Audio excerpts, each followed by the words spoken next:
So, I have enjoyed having you as my pupils. For as many years as I've been teaching, I have left each graduating class with the same thought. As your last assignment, copy it down. Class is dismissed.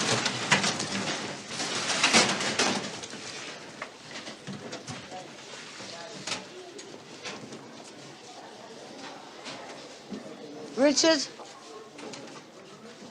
Bye, Miss Winfield. Have a nice summer, Miss Winfield. Thank you, Genevieve. Richard, how do you spell opportunity? O-P-O-R. 2 P's.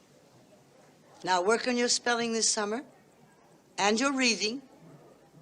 You're capable of much better work than you're doing.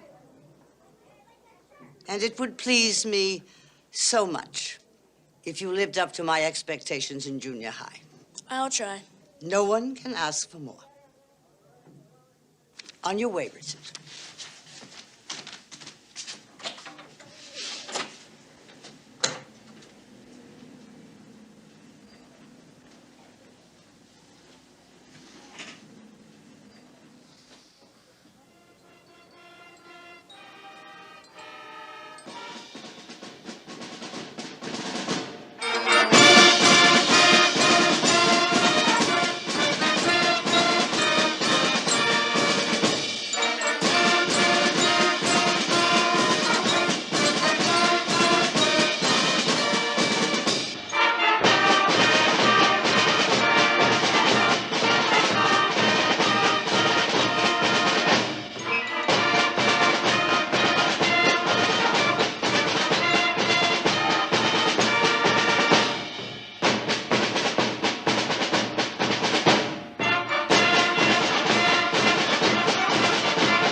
Thank you, the Winfield High School Band, for that rousing rendition. I'm sure the lady we're honoring tonight enjoyed it as much as I did. Thank you, Tom Pombania. That was just great. I am here today to pay my respects not only as the chairman of the school board, not only as a former pupil, but also as a friend, and to entrust to your principal a small token of the board's respect and thanks for many years of devoted service. That as Elizabeth Winfield has striven to form your characters, to prepare you to fit in to your community, so you in turn will shape the character of that community. Thank you. Thank you very much. Oscar. Thank you, Mr. Superintendent. And now, to close our ceremony, we want to pay special tribute to Miss Elizabeth Winfield.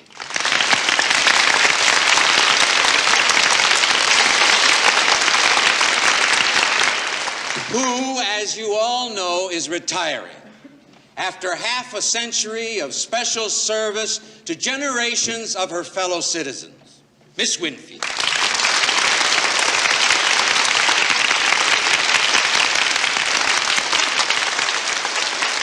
Miss Winfield, in the name of all your colleagues, the Board of Education, and indeed Winfield itself, may I present to you this token of our esteem and respect.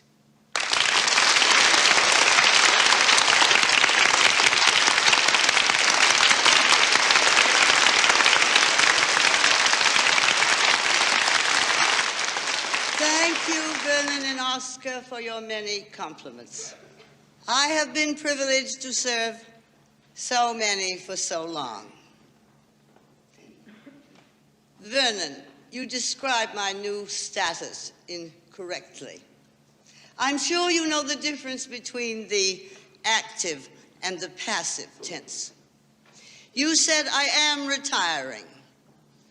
Not so. I was retired. So much for incorrect grammar. Vernon, you must stop telling young people that fitting in, getting along is the be-all and end-all. I have taught them to resist conformity, to march to their own drum, lonely as that might be. I am sure I feel the same way that you of the graduating class feel today. I, too, am leaving the school, never to return.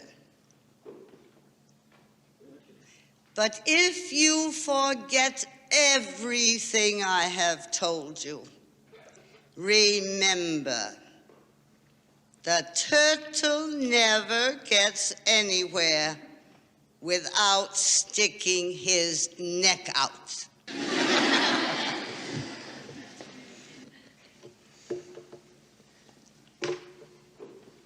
Oh, a bus ticket. But it's a very special ticket. It's good for unlimited travel, Miss Winfield. Unlimited. Well, thank you so much. And thank you for giving me the leisure to enjoy it. I expect I will find many like myself in the same boat. In the same bus, I mean.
Good morning, Luther. Good morning. Mostly junk mail, I'm afraid. Yep. Return to sender. Return to sender. This one you won't be sending back. I dread to think how long I've been delivering those paychecks of yours. Well, why don't you open it and have done with it? Wouldn't be as interested. I guess your pension checks will be showing up before long. You know, my own retirement ain't too far away. Not far enough, Luther. Not far enough.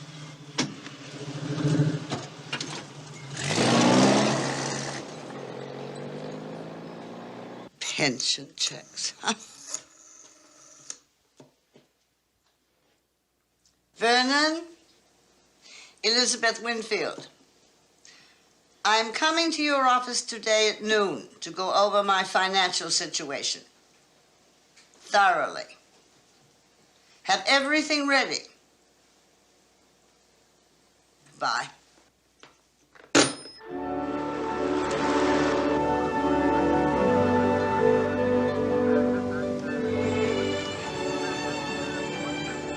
Morning, Miss Winfield. Good morning, Clifford. Give you a lift. I've been walking to town for over 50 years. I see no reason to change. Bye, Miss Winfield.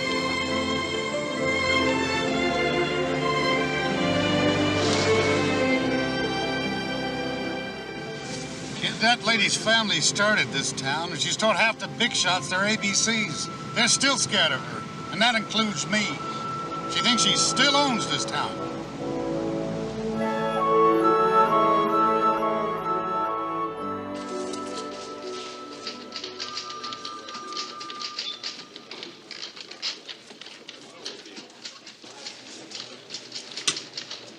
Good Lord, Miss Winfield. Some of the people in security has never seen stock certificates this old before. You must have been sitting on them like a broody hen. Never mind what I've been doing. I expect you to do what's best for me now.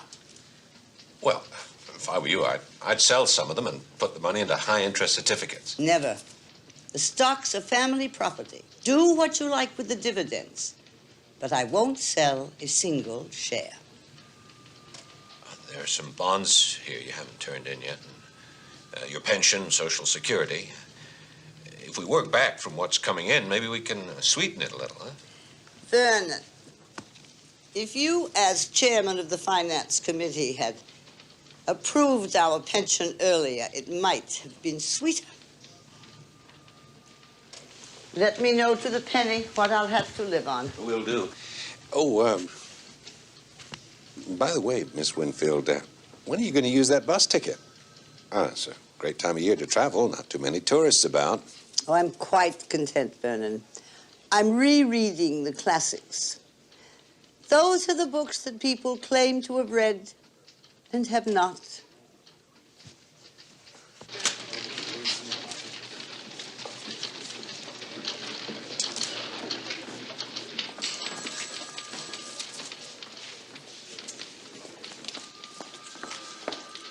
We're in trouble.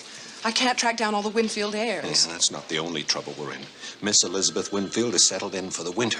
I wouldn't say she suspects anything, but she certainly is making no effort to get out of town.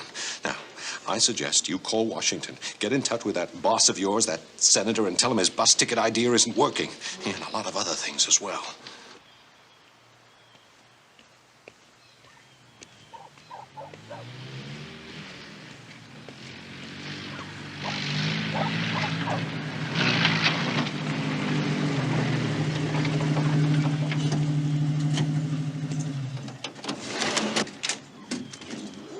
You know, you must be on half the mailing lists in the county.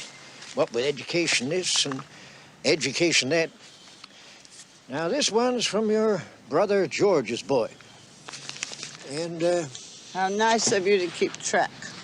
well, it ain't easy, with Winfield scattered all over Robin Hood's barn. Now, let me see now. Hal's in Wyoming, and Wayne's oldest, why, he's in Washington. And his brother's back in, and George. Now, George, he must be getting on in years, ain't he? Aren't we all? As I recollect, he didn't even come to your dad's funeral. I'd have thought that'd have been a good opportunity for you to bury the hatchet. Still, you never were the forgiving kind, were you? Mind your business. Mind your business, Luther.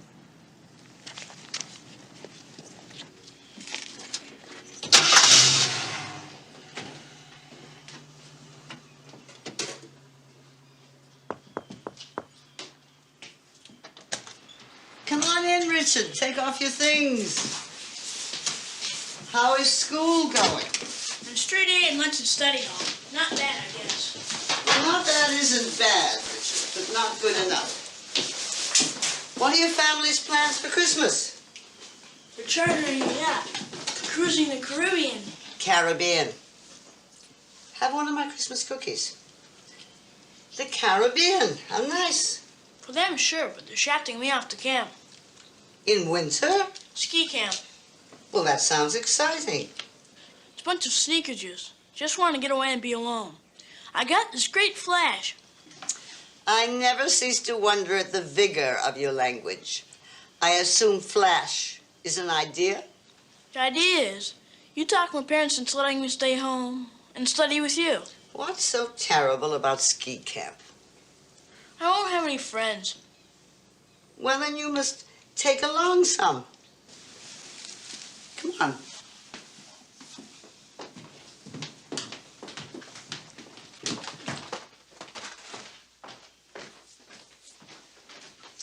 Here are some friends to take to camp with you. The Three Musketeers? I saw that twice. Now you're going to read about them. The White Company? What's that? It's about knights in armor. Oh, here's one you will love. It's full of blood and gore. The Tale of Two Cities. Wow. Now, you read those at camp, and when you get back, we'll talk about your book report. Will you talk to my folks? I could do lots of work for you.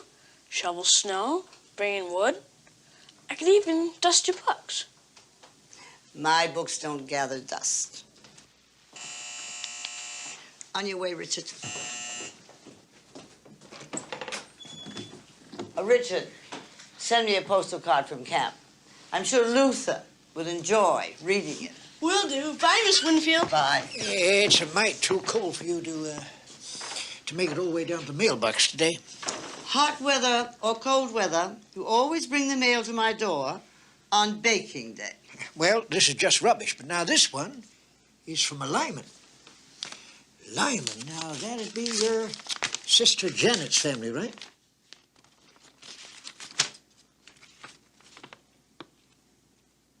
Well, I'm to be a great-great-aunt again, and they want me to be the godmother. Yeah, well, now that's good. You can use your bus ticket.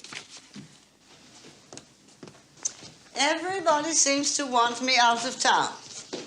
Whatever happened to Ben Lyman?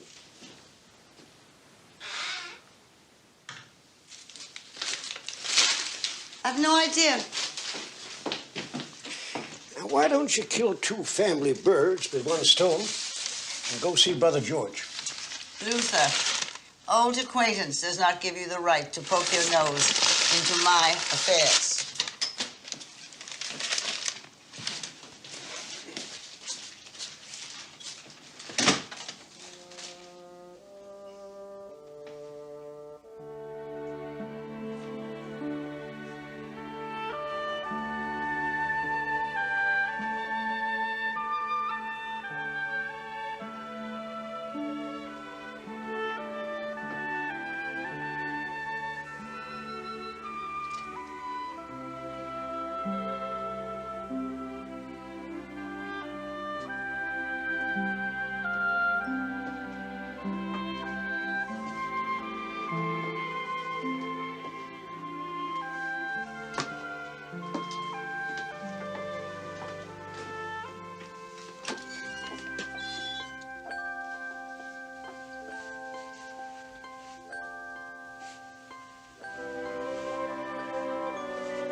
Richard, what are you doing here? You're supposed to be off skiing. I split. After only 1 week. Well, come on in, take your things off. Have you had dinner? Yes, but I could use a sandwich. Well, you know where everything is. Fix yourself one. Get a glass of milk. What possessed you to run away? It was cold. As little as I know about skiing. I assumed it would be cold. And it was hard work. Up, down, up, down. Well, don't they have what they call lifts? Oh, sure. But I mean me. I kept falling down. Well, that's how one learns. I sure learned to fall. My kids laughed at me. Well, be that as it may. We must notify your parents. Where are they? I don't know. Well, that presents a problem. Why? I can stay with you till I come back. Work on my report. But you see, I'm going away. I'm leaving tomorrow. I simply must find your family.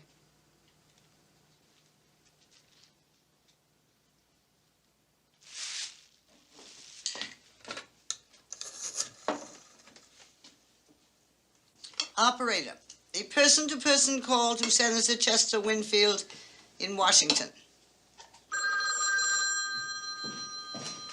Hello, Senator Winfield's office. No, I'm sorry, operator. The senator's in meeting right now. I'd rather not disturb him. Oh, yes, I see. Yes, put her right through. Hello. My name is Lucy Gorman. I'm the senator's secretary. Yes, I can take a message. I really would prefer to. I'd rather not disturb the senator at the moment. Yes. It's your aunt. It's urgent. Take down everything she says. And Elizabeth, how splendid to hear your voice. Good evening, Chester. How are you? Very well, Chester. But I have a problem. I have one of my students here with me, and his family is off on a vacation. And it is very important that I get hold of them. Mr. and Mrs. Henry Cooper. Where are they? Well, if I knew, would I be bothering you, busy as you are? All I know is they are on a yacht, cruising the Caribbean. That's a lot of territory, Aunt Elizabeth. I realize that. But couldn't you call the Coast Guard or the State Department? Well, that's a big order, but I'll do the best I can and I'll get back to you. If you reach them, tell them Richard left the ski camp, but that I will see he is taken care of until they return. Goodbye.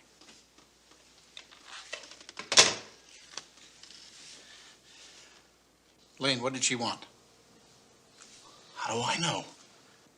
Listen, my friend. When I turned over this project to you, I told you to make abso-damn-lutely clear that Aunt Elizabeth was to be kept in the dark. Oh, she is. She is. Take my word, Uncle Chester.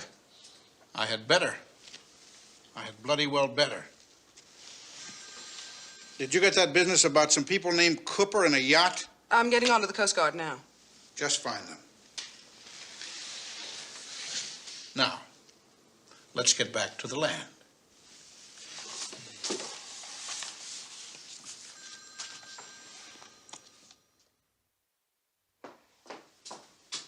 There. What was the name of your camp? Sunny Slopes. Yuck. I was going to send this to you. Well, that was nice of you. I'll telephone them. Don't send me back there. No, I'm not going to. But I want them to know that you're all right.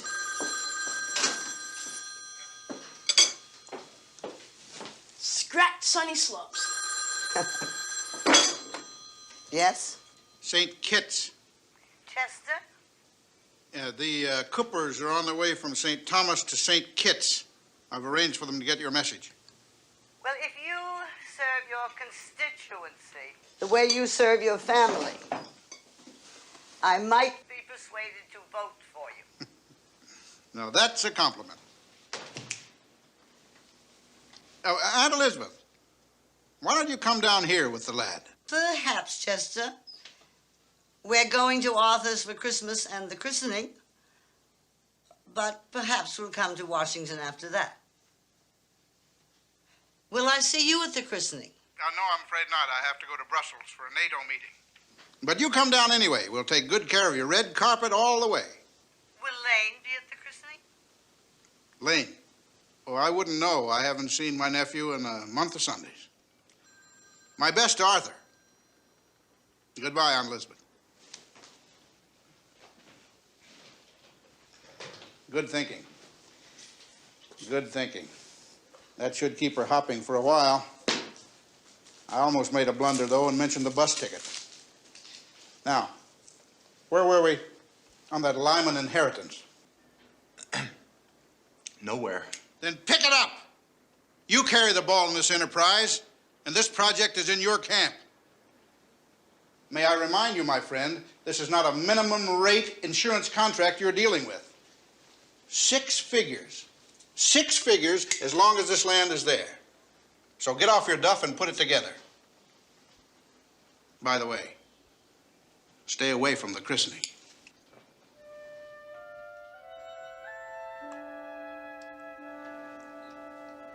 Washington, all right. I said Washington, perhaps. Now, come along. Want you to go to your house, pack some things. You will travel in good clothes, then you will come back and spend the night. Oh, don't forget your toothbrush.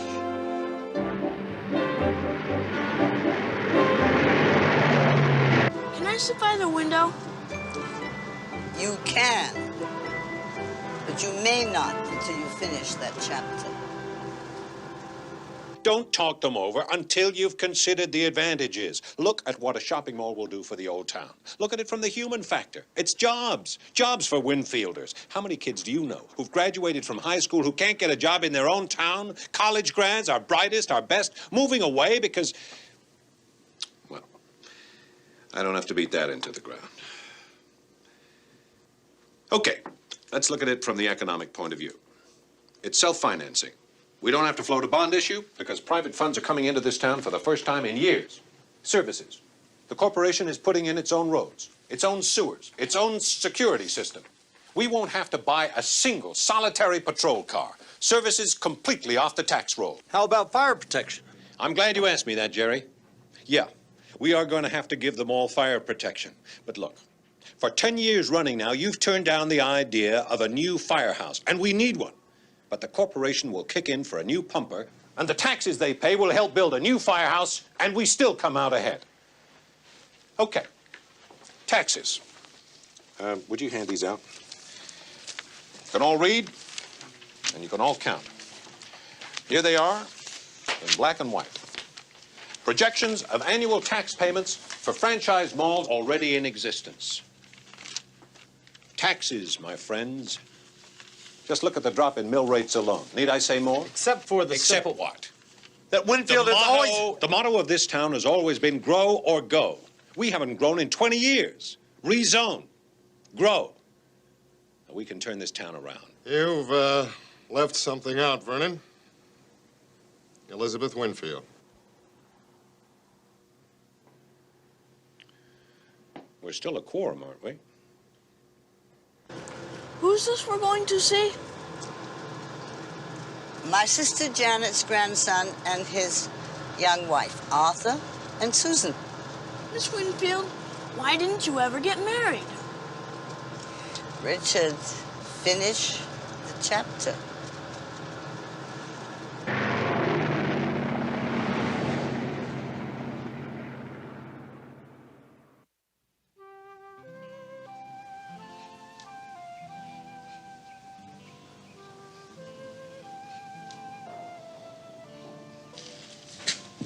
Mother, Dad, Aunt Elizabeth, dear friends, the circle represents the unbroken perfection of love, the love through which our first child has come into the world. and now, surrounded by that circle, we choose in our own way to welcome our child into his family. And in our own way, to endow our child with God's gifts to the family of humankind. So, with this pure water, without which all life would cease, will you, Aunt Elizabeth, give to our son the symbol of identity in the family of humankind, a name? I will.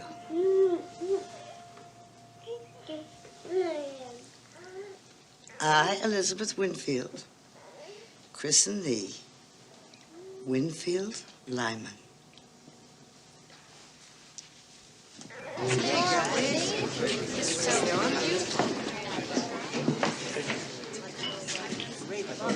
Ah, thank you. It was terrific having you here for Christmas and the christening. I wish you could stay longer. I wish we could, but your Uncle Chester has invited us to come to Washington. I was surprised that Louisa wasn't at the christening. Your first cousins. Well, that's something of a story. Louise is kind of far out, you know. Meaning? Well, we ran into her at a concert. Susan was out to here with the baby.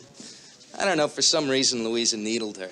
Cracks about the population explosion, little brood mare, that kind of thing. We invited her to the christening, but she never showed. What about your brother Lane? Well, there too. They sent us a present. Said they'd try to make it. But again, no show.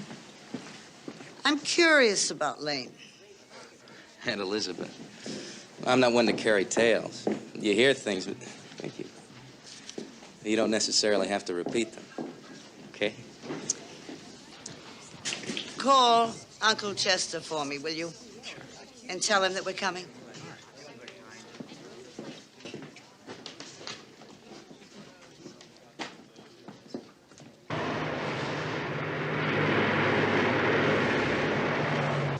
There.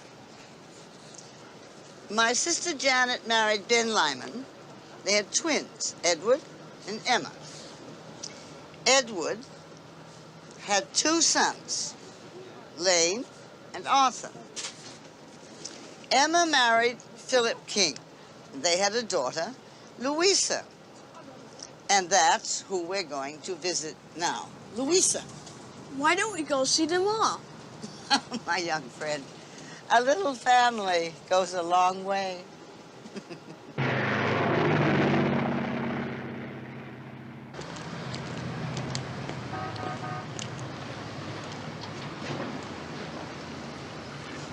May I see the Statue of Liberty? Perhaps. How far is her house? A good distance. Are we going to take a bus? Richard, a wise man, once said, do three things every day. Read a good book, make a new friend, and take a long walk. Mr. Sharpner still plans to make the 3 o'clock flight to Washington. You better leave. Tell your boss I'll try to catch a later shuttle. Tell him the meeting's stuck dead center over lunch. Nobody's moving.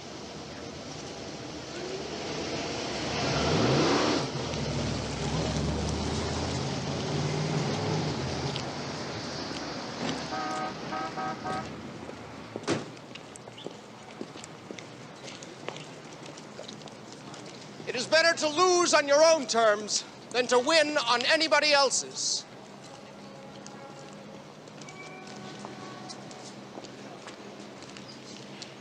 Class of 62. You got it. Valedictorian. James D. Cookman.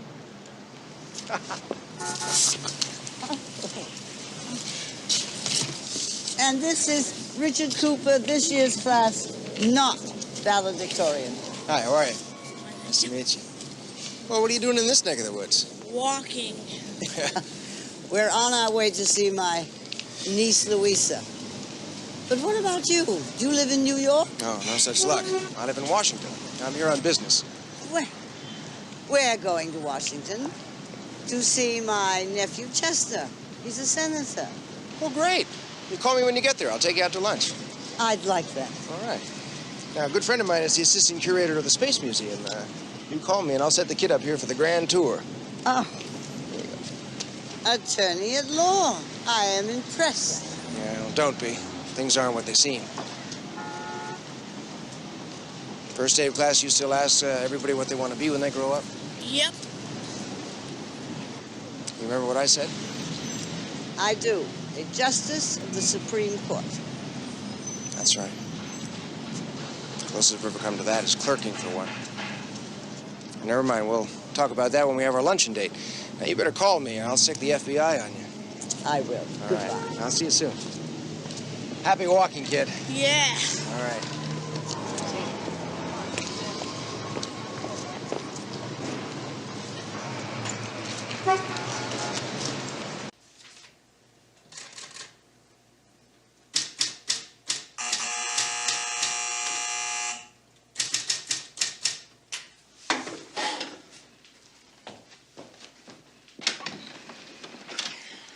Louisa? I'm Louisa King. I'm Elizabeth Winfield. And this is my young friend, Richard Cooper. Aunt Elizabeth? Well, this is a surprise. Didn't Arthur call you and tell you we were coming? No. Oh, well, then we'll go to a hotel. No, No, come in. Come in. Anything for family.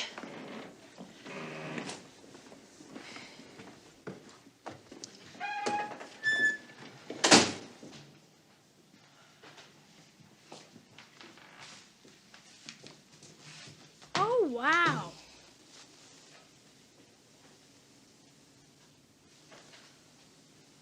Is this an apartment? Well, it is now. It used to be a loft. What's a loft? Place where they made things, manufactured them. What? I was told ladies' blouses, underwear, and shirtwaists. Can I put the bags away? Yes, right this way.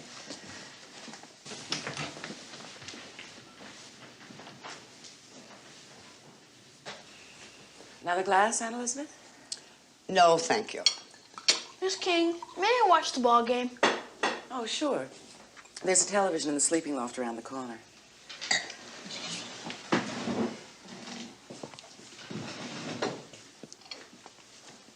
Tell me about yourself, Louisa. Do you work? Oh, I'm just a faceless body in the city planning department. Well, I would think that your Uncle Chester could be of help. Aunt Elizabeth, I haven't asked anyone to help me, and I'm not going to ask. I've made it on my own up till now, and I'll go on that way. Louisa, I am your grandmother's only living sister.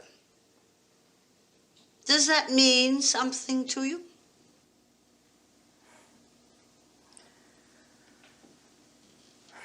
Not really. Well, at least you're honest. I am all the family I want. I don't want anything from any of you. As far as I'm concerned, they don't exist. Well, maybe for now, but when you have your own family, your children will I don't grow up. intend to have any children. Or a family. You see? That explains your rudeness to Susan and Arthur at the concert. But it doesn't excuse it. Family is family. Oh, please. Please. Family, family.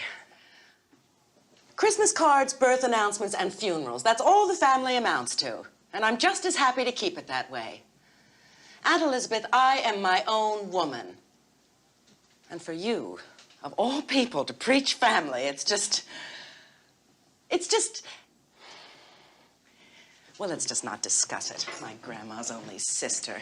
Louisa! Look, it's one thing for you to carry a torch for my grandfather, but what you don't know is that Ben Lyman never was any damn good. You were lucky he dumped you. You weren't the first woman he left in the lurch, and my grandma Janet wasn't the last. Poor soul, she ended up hating him.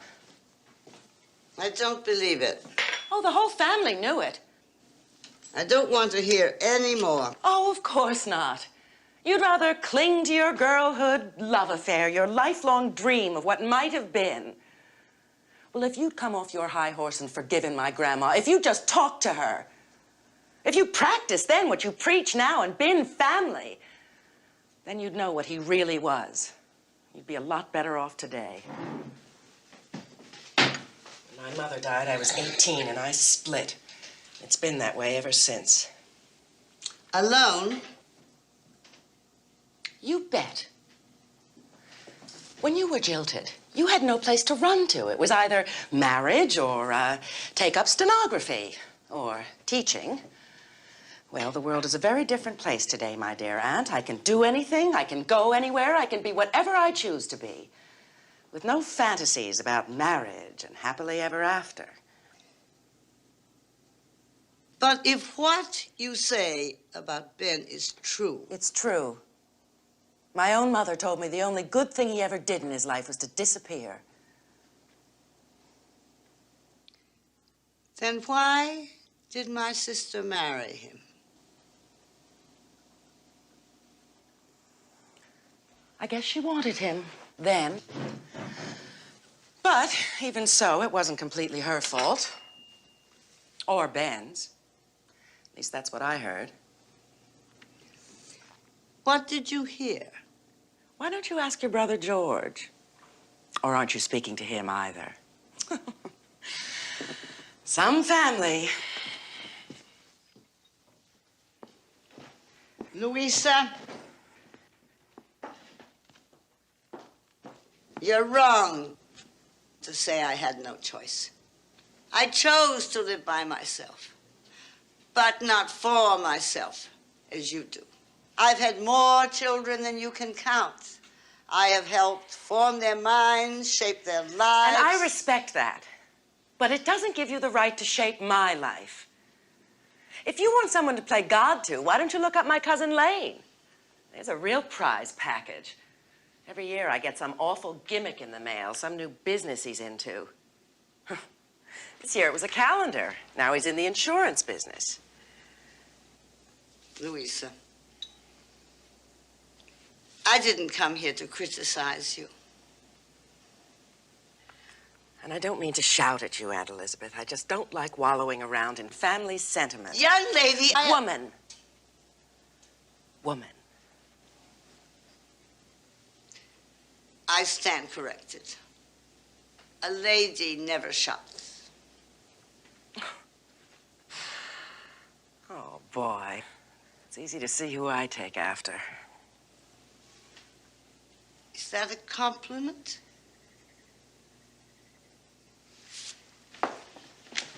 Louisa, how is Phil? I was wondering when you'd get around to that. How is he? I don't know, but I can guess. Where is he? My father's probably still doing business at the same old stand, if he can stand at all. I should think... I don't care what you think. My father did my mother in. And as for what he did to me, forget it. Apparently you can't. Whatever it was. Louisa?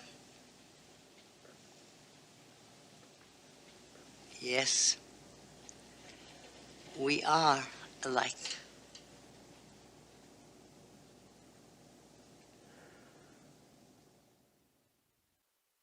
No, I don't want you to worry about all that fine print. Let me make it simple, okay? I want you to think of the annuity option as a bank account. That's right. And the great part is that you can withdraw when and if you want. Keep it down. Come off it! Up to 10% of the accumulated contract value, and no surrender charge.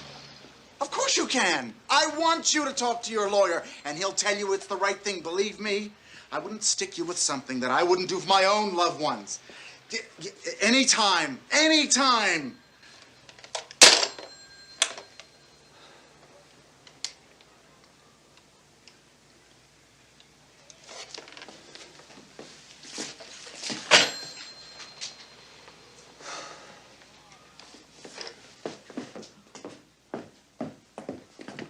What'd you have to do that for? Because this house is not a home. Carol, when I am talking to a prospect... I thought your big deal with Chester was supposed to keep you away from all that. Well, haven't you ever heard of an anchor to windward? Just... Hello? Lane Lyman, Insurance and Adjustment. Oh, leave her alone. This is Janice. Hold on a minute. It's for you, Daddy. I told you to take your calls on the business phone. All right. Lane Lyman, Insurance and Adjustment. Who? Aunt Elizabeth?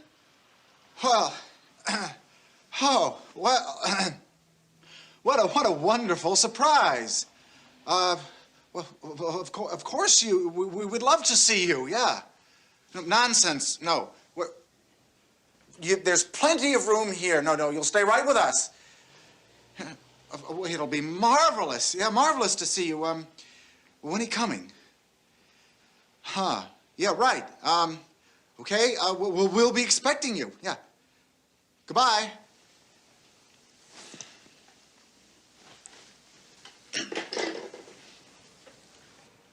What was that all about?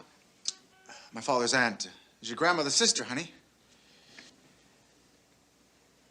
And she's coming to visit us. Janice, go out and play. Go on.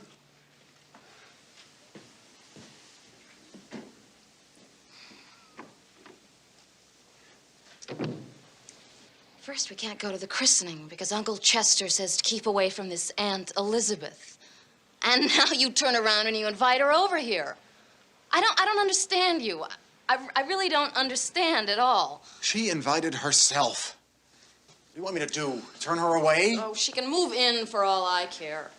She's your family. She is all yours. I'll take Janice and I'll go to my mother's. Come on, be a little understanding, honey. Poor old Biddy's probably 70 by now. She's lonely. She's gonna stop here on the way to Washington. Come on. She's never even seen Janice. Chester's project is coming right down to the wire. If I turn her away, she might get suspicious. That politician uncle of yours is running your life. You realize that? True. But what a life it'll be, Carol.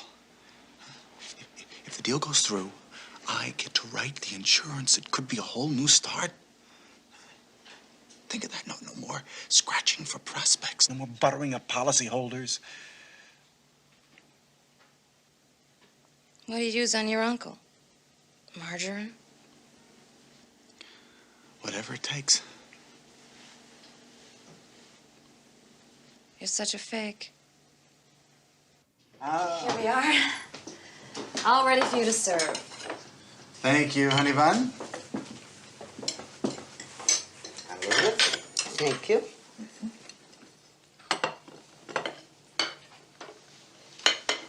Taste it.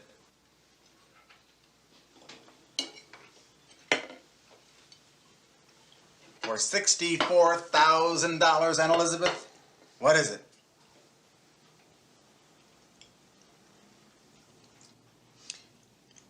Isn't that the family applesauce cake? The minute I heard you were coming, I made Lane dig up the old Winfield family recipe book. I've often wondered where it went. Well, you can't take it away from my little bride. She treasures it. Then why did you and Daddy have to look all over the house for it, Mommy? You have such a forgetful mommy. Janice, why don't you and Richard go and play a game or something? Okay. Bring your place over here. There you are. And that one is for you. Well, isn't this nice? How are things at the old homestead? Fine. I heard you retired. Who told you that? I believe it was... Arthur. When we called to tell them we couldn't make the christening. Damn shame. Retiring you after how many years of teaching? 50 years. You know, Aunt Elizabeth. 50 years. That's marvelous. You know, our Janice is very bright. She takes after her daddy, I guess. Would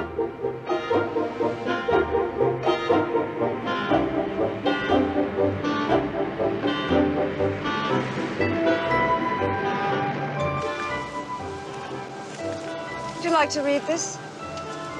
No, thank you. Maybe your grandson would like to read it. Oh, that's not my grandson. He's been one of my students.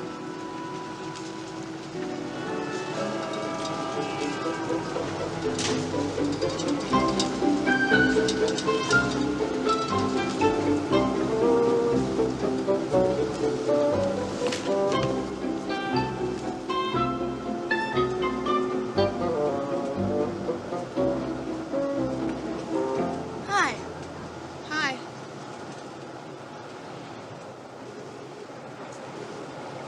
Where are you going? Washington. Me too. We're going to see a senator.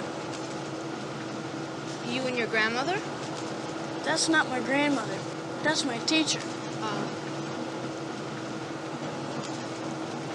He's her nephew. Who? The senator. Big deal.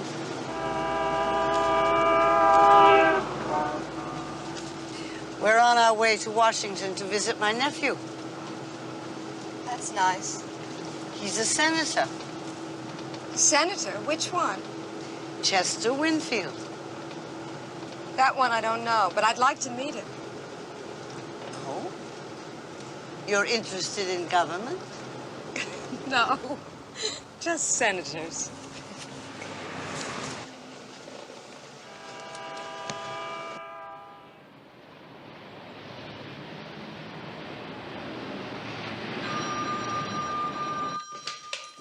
Hello, Senator Winfield's office. This is Elizabeth Winfield speaking. Oh, yes, Miss Winfield. The senator wants to lay out the red carpet for you. Can you call back in an hour? Oh, Miss Winfield. You just missed the senator. He had to leave for a White House breakfast. He should be back in a few hours, and I know he'll be anxious to hear from you. I know how eager the senator is to show you Washington. He's meeting with the Chief Justice at the Supreme Court, but he'll return midday. Oh, Miss Winfield, the senator's so distressed to have missed you all day. Why don't you come by in the morning? We'll pull him out of his committee. Do not take this office you have entrusted me with lightly. And conserving the nation's energy is of the highest priority in this country's life today, in every citizen's life today, in every member of the Senate and House today, of everyone in this room today, and it is certainly in mine. Senator, I must speak with you. You've got to make a decision on that Washington Post article. Just have Lucy take care of it. Is in the hands of small nations that are often unstable, unfriendly, with a culture hostile to our own, and as we have learned in tragic memory, unbalanced and absolutely criminal. Our energy future must not be in the hands of a 20th-rate small power that can have a political nervous breakdown at any moment. I thank you, gentlemen, for your kind attention.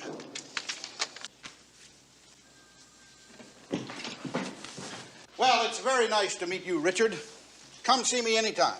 As a matter of fact, tell your teacher that she's welcome to bring the whole class down and see how this government works. That's an excellent suggestion, Chester. Especially since their parents are voters. Thanks for reminding me. Lucy. She just stepped away from her desk for a minute, Senator. I think she had a call from the majority leader. Can I help? Yes, Laurie. Would you give Treasury a jog, have them check with the Coast Guard and see if they've had any word on the Cooper's yacht? Have them get back to me. If not, I'll light a fire under them. I will. And have them authorize the Coopers to use the nearest consul's cable facilities to get back to us. Remind them that I'm on the Appropriations Committee. That, Richard, is known as arm twisting. Well, Aunt Elizabeth, I'm sorry to have neglected you, but we get most of our work done at recesses. I've had 3 meetings already this morning. Senator, there's a call coming in from the State Department. The secretary would like you to take it on the scrambler. Yes. No, please sit down. It's perfectly all right. Hello, Michael. I see. In the first place, Michael, and I speak for my committee, you had every opportunity to discuss that during the hearing. I'm not overly optimistic about a belated phone call. Just a moment. Just a moment, Michael. Mr. Secretary, you can tell the president, and you can put it any way you want, that the White House had better stay within its writ, and we on the Hill will stay within ours. Some arms can't be twisted. Chester, we'd better be on our way. Oh, sit a spell. Sit a spell, please. Richard, would you like to see how this government works? Sure. Good. Come along. Laurie, see if you can find Lucy. Have her take Richard down to the floor, show him around, take him to the Foreign Affairs meeting, have him meet the Vice President. Use my name. Then we'll all meet at the Senate dining room for lunch. And if you can't find Lucy, then you take him yourself. Chester, I have a luncheon engagement with one of my former students. Oh. Well, some other time, then. It's the Washington Post. They want to confirm or deny on a report out of state. No comment.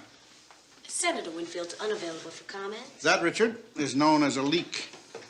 This town could use some plumbers. Come on, Richard. Well, Aunt Elizabeth,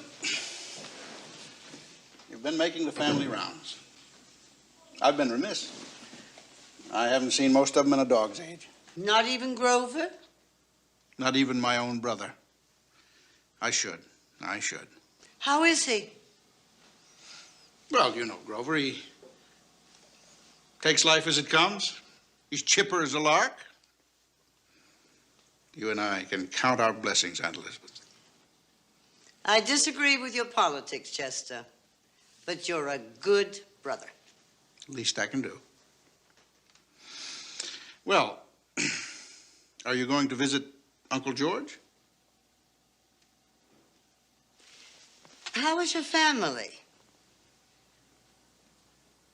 Woody has been backpacking around out west, last we heard. He's a little long on hair and a little short on horse sense, but we give him his head. Of course, my Jessica is very special, even if I do say so myself. What does she do? Wow. She's taking after you, Aunt Elizabeth. Going to be a teacher. Doing her graduate work with retarded children. Look here, why don't you go see her? You'd be proud of her. It's not often you see a girl with her head screwed on right these days. Where does she live? Not a half hour away. I'll give you the address. Yes? Senator, they've reconvened the committee hearing on energy. All right, thank you. I'll give you the address. Please go see her. I have to run. The nation is waiting for me to turn on the sun. Free heat. Will you be staying? No. Well, do yourself a favor and go see my Jessica. It'll do your heart good. And don't worry about Grover. He'll never want for a thing as long as I live and breathe. Goodbye, Chester. I cannot tell you how wonderful it's been seeing you.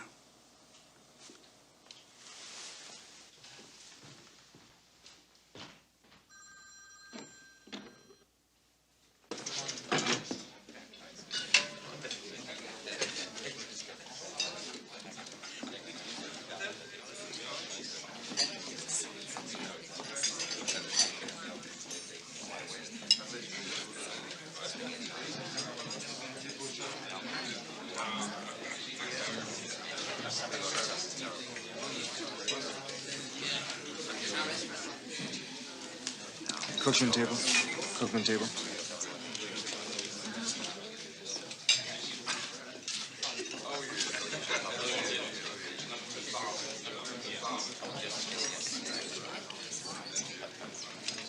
Where's Richard? We had a great time. He wanted to continue exploring the Space Museum.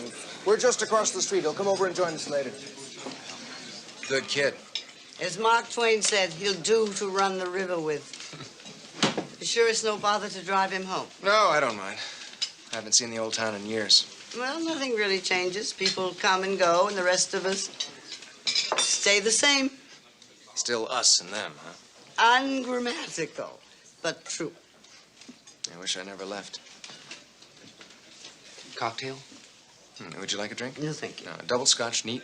Thank you. Why do you say you wish you'd never left?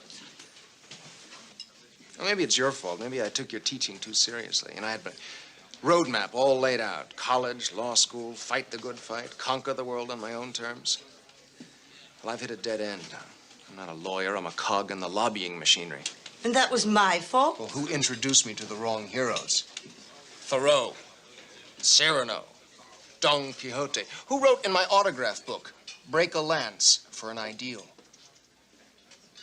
Now, I've run out of lances. Well, then why don't you come back to Winfield and start your own practice? Well, it's starved. See, the truth is that the us's can't afford lawyers. The thems have lawyers already. The truth might be you like being where the power is. The truth is, I don't like myself.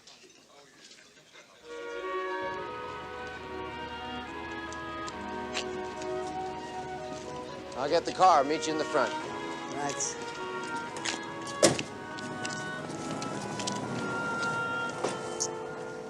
Well, Richard, it's time to say goodbye. I wish I didn't have to split. Just think how delighted your family's going to be to see you again. Aunt Elizabeth.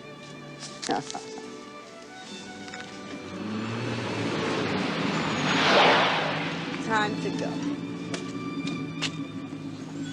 Bye. Bye.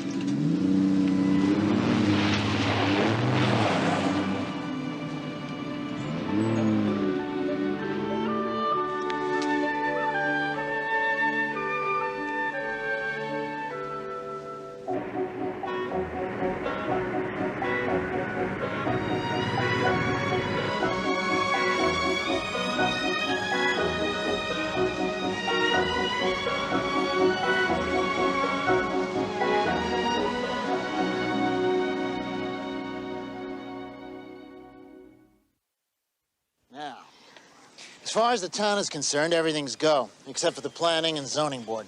I'll handle that, Dave. Yeah, but you might run into some flack from the Wetlands Commission on this plot right here. Let's see, that'd be Lane's piece. Right. It's mostly swamp. Well, we'll drain it. We're gonna bring in fill when we level over here. Yeah, well, Wetlands has to rule on that. No problem. Anyone ever wondered why the old man stuck his oldest son with the worst plot? Okie dokie. Now, here. Or where? Right there. That's Chester's property. Well, whoever. You got an access to the main highway here laid out. Now, the state's gonna give you trouble with that. Chester will handle the state from Washington.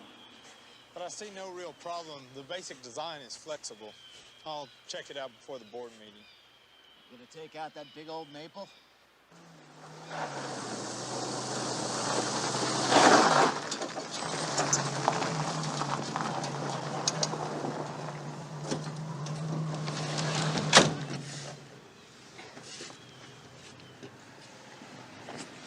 Hi, Luther. Brought me a bag of money? Oh, nothing so good, I'm afraid. No. I got a registered letter here from Miss Elizabeth. As a matter of fact, I've already been holding it longer than the rule, but she ain't nowhere to be found. Got any ideas? No. Well, any ideas who might? I don't know. She's got a senator in the family. You know the one. Sure I do. Chester. Might try him. Can I use your phone? May I use your phone? Oh, my God. She's got you doing it, too.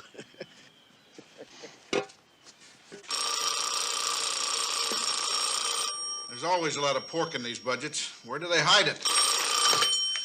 What is it, Laurie? Put him on.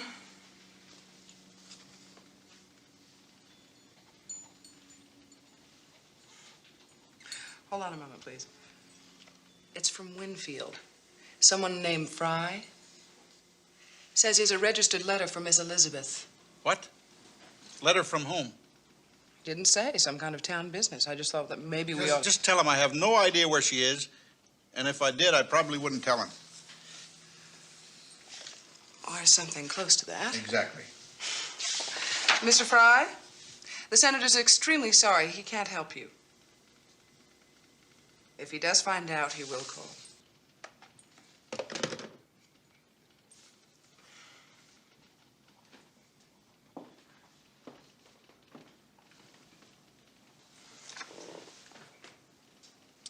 Lucy, what would I ever do without you?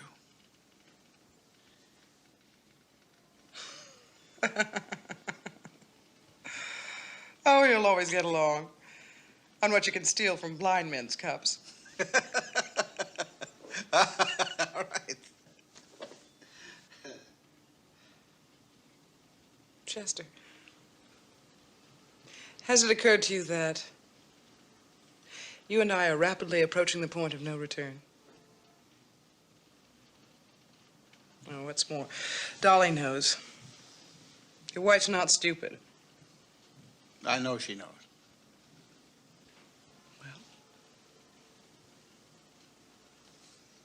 We'll wait until the end of my term. That is no campaign promise.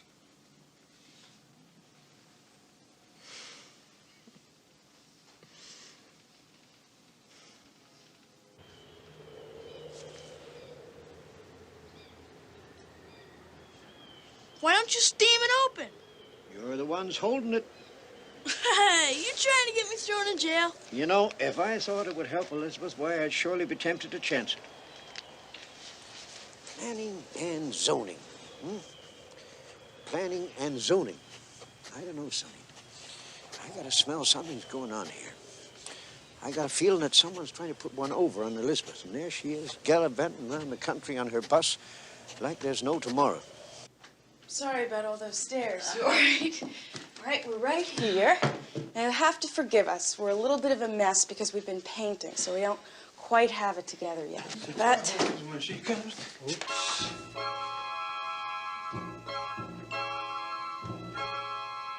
Max! This is my Aunt Elizabeth. Aunt Elizabeth, my friend Max Weinfeld. Hi.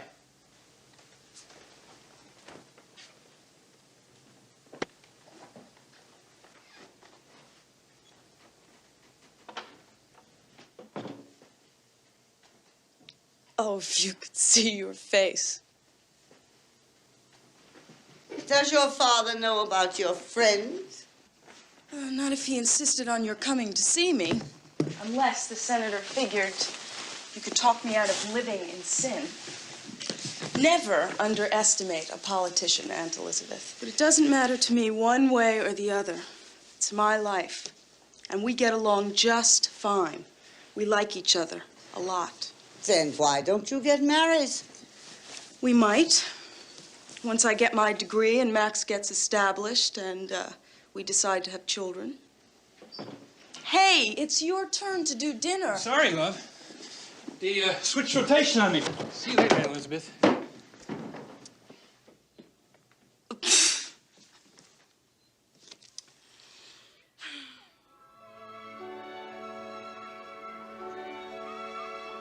Look at what Jason is doing. Music, writing, reading. You watch. That little clown is going to be mainstreamed and live up to the limit of his potential. Susie can tie her shoelaces, Jimmy can count well enough to make change, and Jason can read. Jason can read. Compared to the way those kids try, I'm nothing. Talk about victories. They're going to have lives in the sunlight.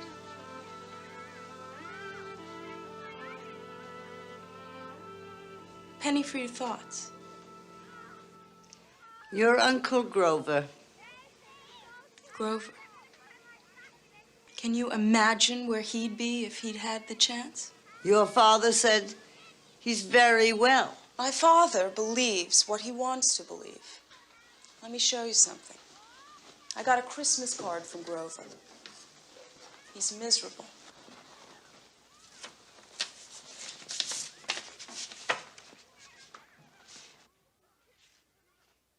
Dear Jessica, I sure do get lonely living by myself, Jessica.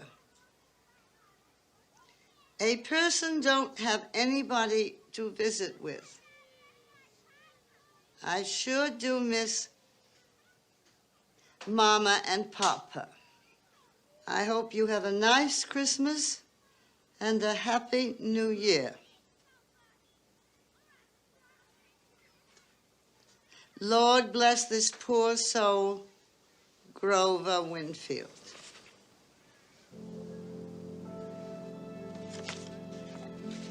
Your father said, chipper as a lark. Go see him, Aunt Elizabeth. If you skip everybody else, please, go see Grover.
I'm your father's Aunt Elizabeth.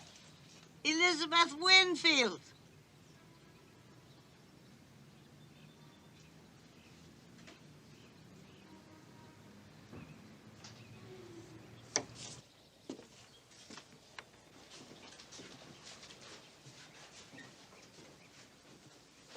Thank you.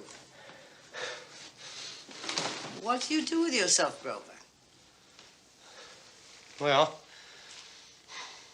I keep house just like Mama left it. Good. In the summer, I help people out with their gardens. And in the winter, I fix things. In Papa's workshop, that's just the way he left it, too. You want to see it? Of course. There isn't that much work nowadays, you know. Chester says I don't have to worry. Chester sends me money regular. That's what he told me. Chester said my land's going to make me rich someday. I hope so.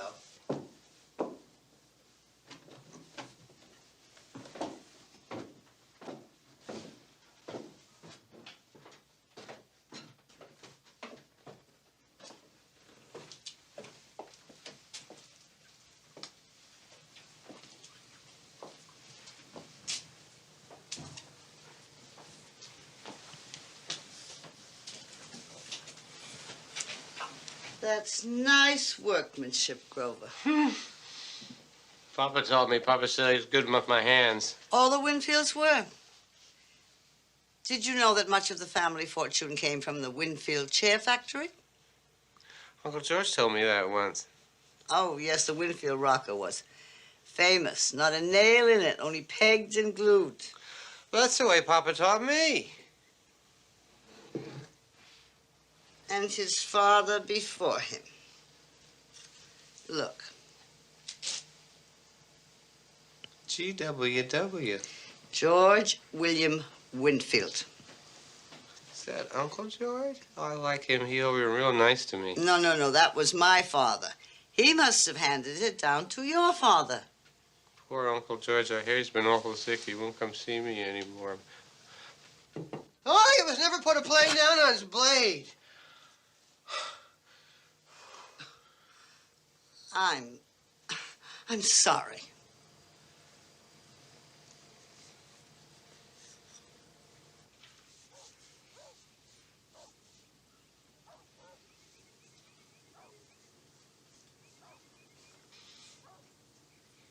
Sure is nice sitting here visiting with you. I wish you could stay longer. I haven't seen Chester or anyone for a long time. Sure gets lonesome around here without family.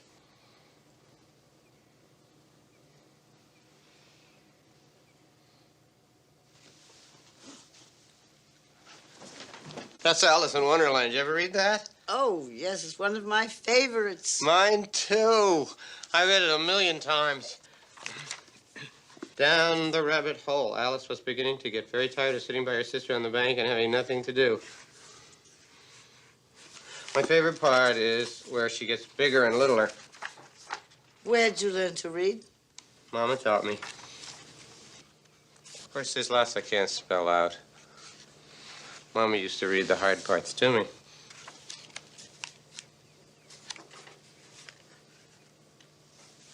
You sure you can't stay longer? Mama's room's all made up.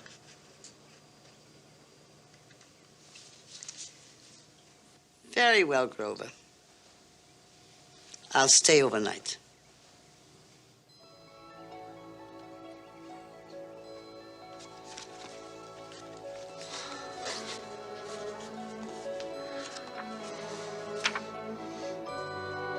However, this bottle was not marked poison, so Alice ventured to taste it, and finding it very nice, it had in fact a sort of mixed flavor of cherry, tart, custard, pineapple, roast turkey, coffee, and hot buttered toast. She very soon finished it. Ah, what a curious feeling, said Alice. I must be shutting up like a telescope. And so it was indeed. She was now only 10 inches high, and her face brightened up at the thought that she was now the right size for going through the little door. Okay, now check the gaskets and the front seal and the back seal. And will you do me a favor? Don't wear your gloves this time. You can't check Am the I oil. doing this or are you doing this? Well, you're doing it. Well, then would you let me do it and not All right, you don't have to tell fine. me everything. Well, I'm the guy on the I'm front. confident I like found you it. are. Just you found it, but I'm fixing it. That's the good. story every time.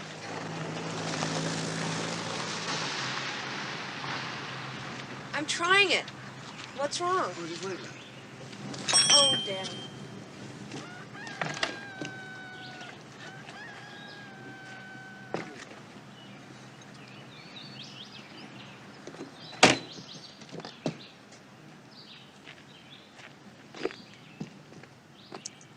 Model T, 1926. And you are? George Winfield IV, ma'am. I'm Elizabeth Winfield, your grandfather's sister. You look so much like him. Aunt Elizabeth. I'm Madge. How do you do?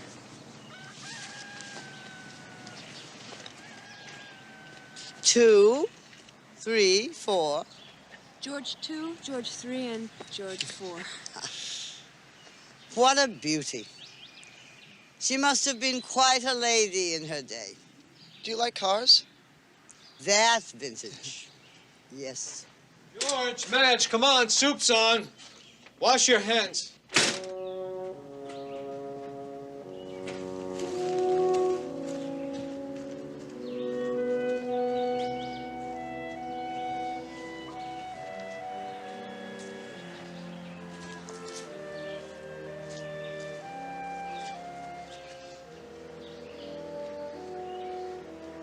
Well, I'll be damned. Aunt Elizabeth, George, what are you doing in these parts? visiting family? I've just been to see Grover. Then I guess he told you about my dad. He did. Well, come on in.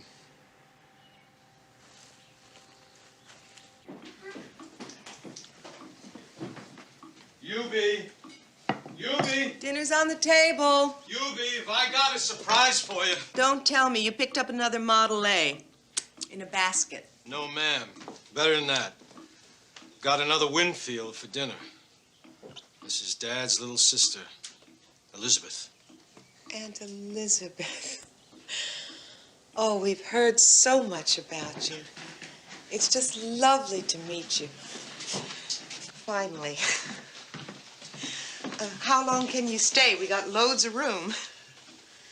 You two go wash up. George, take Aunt Elizabeth's bag up to the spare room. I guess you met George and Madge already. Madge, go get out of that jumpsuit. Go on. And these are my two young ones, Justine and Betsy. Betsy, stop whispering. It's so nice to see you, Aunt Elizabeth. It's just marvelous to have you here. Please sit down. Justine, get a chair for you, Aunt Elizabeth. Make room there next to your father. George, go get some plates and silver.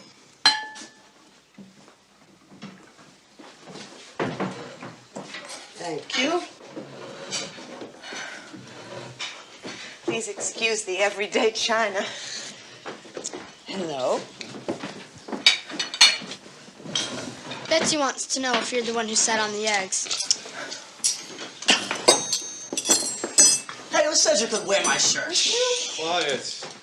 Justine. Sorry. Justine. Yubi, we bless thee, Lord, for thy bounty and for the added blessing of family beneath this roof. Amen. Amen. Gee, I wish we'd known you were coming, Aunt Elizabeth. We could have phoned up Grandpa George and fetched him down here. That would have been a real surprise. If you're gonna eat, eat. If you're gonna talk, talk. Don't be doing both at the same time. I bet Grandpa would have come for my birthday if he had been feeling better. Wouldn't he, Daddy? All right, let's eat. Aunt Elizabeth and I have a lot of family catching up to do. Aunt Elizabeth, Yes, Justine? my name's Elizabeth. Oh, I'm sorry. That's okay. I can't remember who you are either. Everybody calls me Betsy. That's what they used to call me. those cranks we saw at the show last year? The wooden ones with brass on the ends? Yeah. We'll have to get one of those for the ends. Yeah, the wooden one with the brass on the ends of it? Sure. Yeah. Oh, yeah, starting. Elizabeth, I'd like it if you could manage one more stop before you head for home. I know you and Dad have something between you, and I know it's a fair-sized detour. But Dad's not well. He's not well at all. It'd mean a lot to him. George, I've done a lot of traveling. I'm tired. You speak a lot about seeing the others. How you can pass him by is beyond me. Family meaning so much to you, you say? Dad may be farthest away, but he's blood closest to you. Anybody understands about family, it's him. I don't want to open up old wounds. And I don't think your father would want to either. You're wrong. He's always talking about you, Aunt Elizabeth. Everything my kids know about home and family, they learn from him. It's always little Betsy this and Sis Betsy that. I'll tell you something else. All right? He's always yearned to go back and see the home place. Why didn't you ever write to him and ask him to visit? He knew where I was. He wanted to be asked.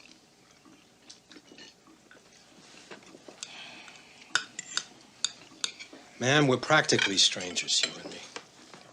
But I know my dad. Nothing could have passed between you two so bad for the last of kin to be strangers. Let me get you on a plane. You'd be across the state quick. Please. I'll think about it. Believe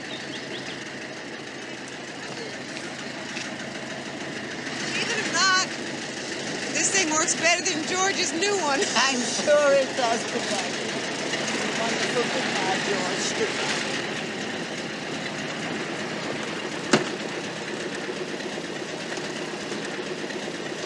I can still get you on that plane. No, I'll have more time on the bus to think about what you've said before I get. Well, give Dad my love. Well, he's got mine. What he needs now is yours. Safe trip.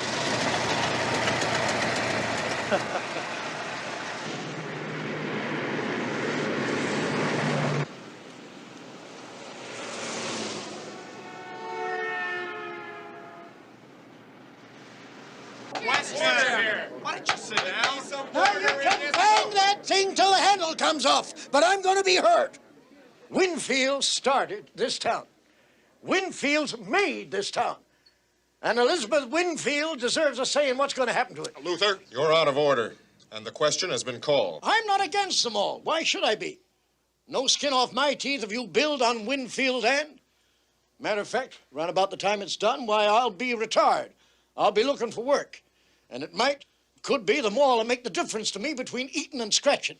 Makes no never mind what I think. Elizabeth deserves better from you all than what you gone and done. Why, the whole thing's been railroaded through.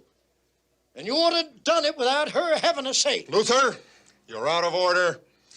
The question's been called. The clerk will poll the town council. Those in favor of acceptance by the town of Winfield of the recommendation of the Planning and Zoning Board, the town engineer, the town attorney, and the Wetlands Commission will signify in the usual manner. The proposal is accepted.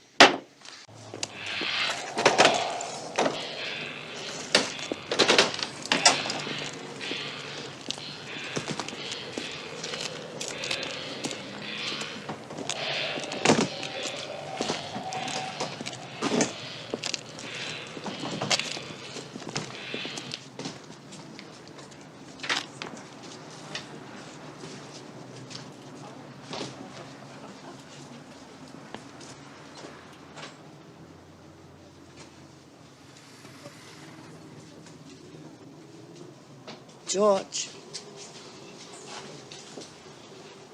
Should have taken that plane.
George,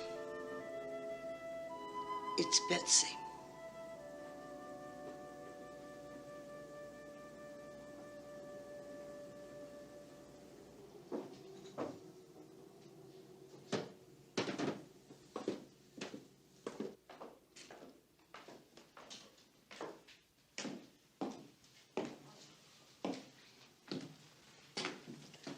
Would you like some tea?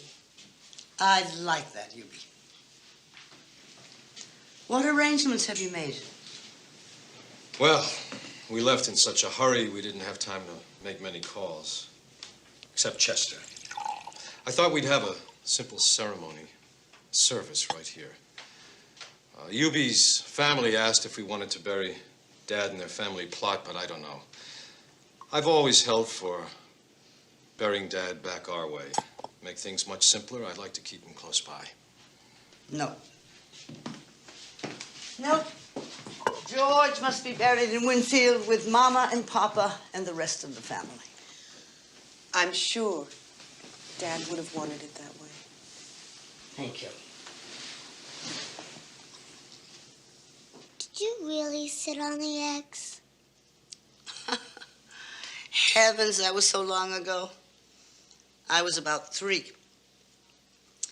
Mama sent me out to collect the eggs. We had a broody hen who always lost them. But you found them. I found them.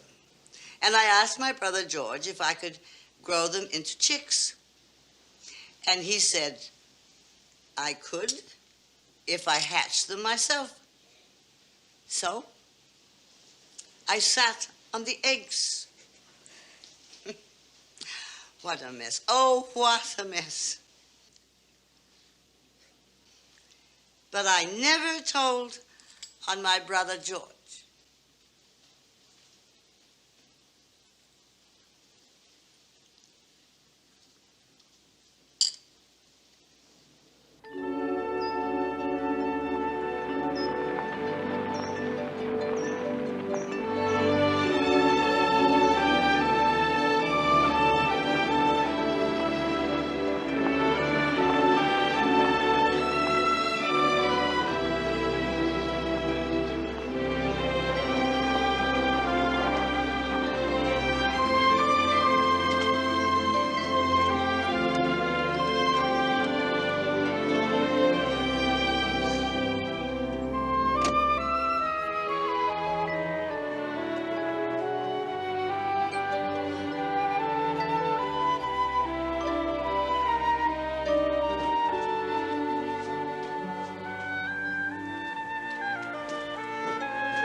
May I ask what you're doing?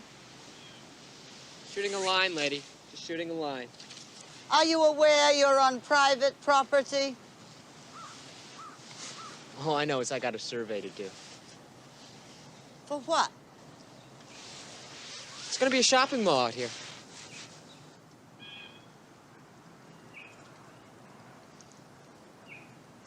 Who is responsible for this? I can't answer about that, ma'am. I'm just the surveyor for the corporation. You're standing on Winfield land. I can't answer about that, ma'am. Do you own it personally? Well, not personally. This is the family cemetery. Well, I have to get on with my work, as I'm sure you can understand, but I will tell you, this parcel here, plus all the rest of what's close to 100 acres around us, is part of my survey.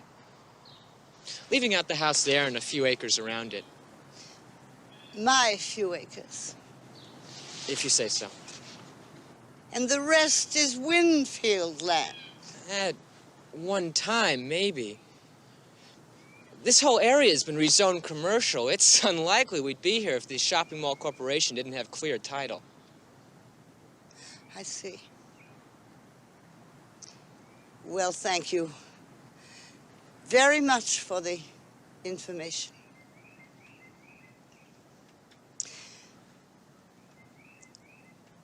This cemetery is sacred ground. Stay away from it until I can get this matter cleared up.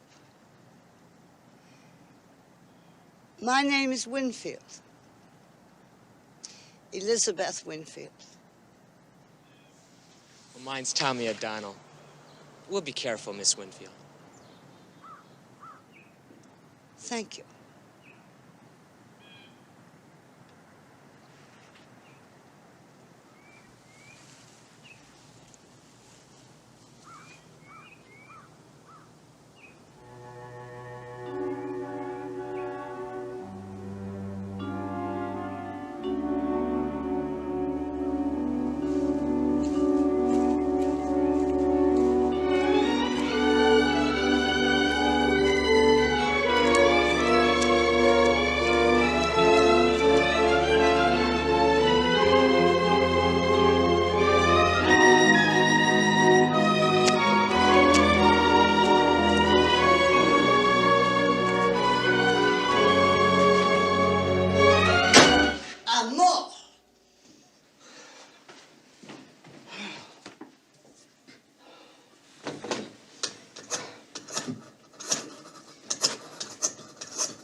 Mr. Cookman, please.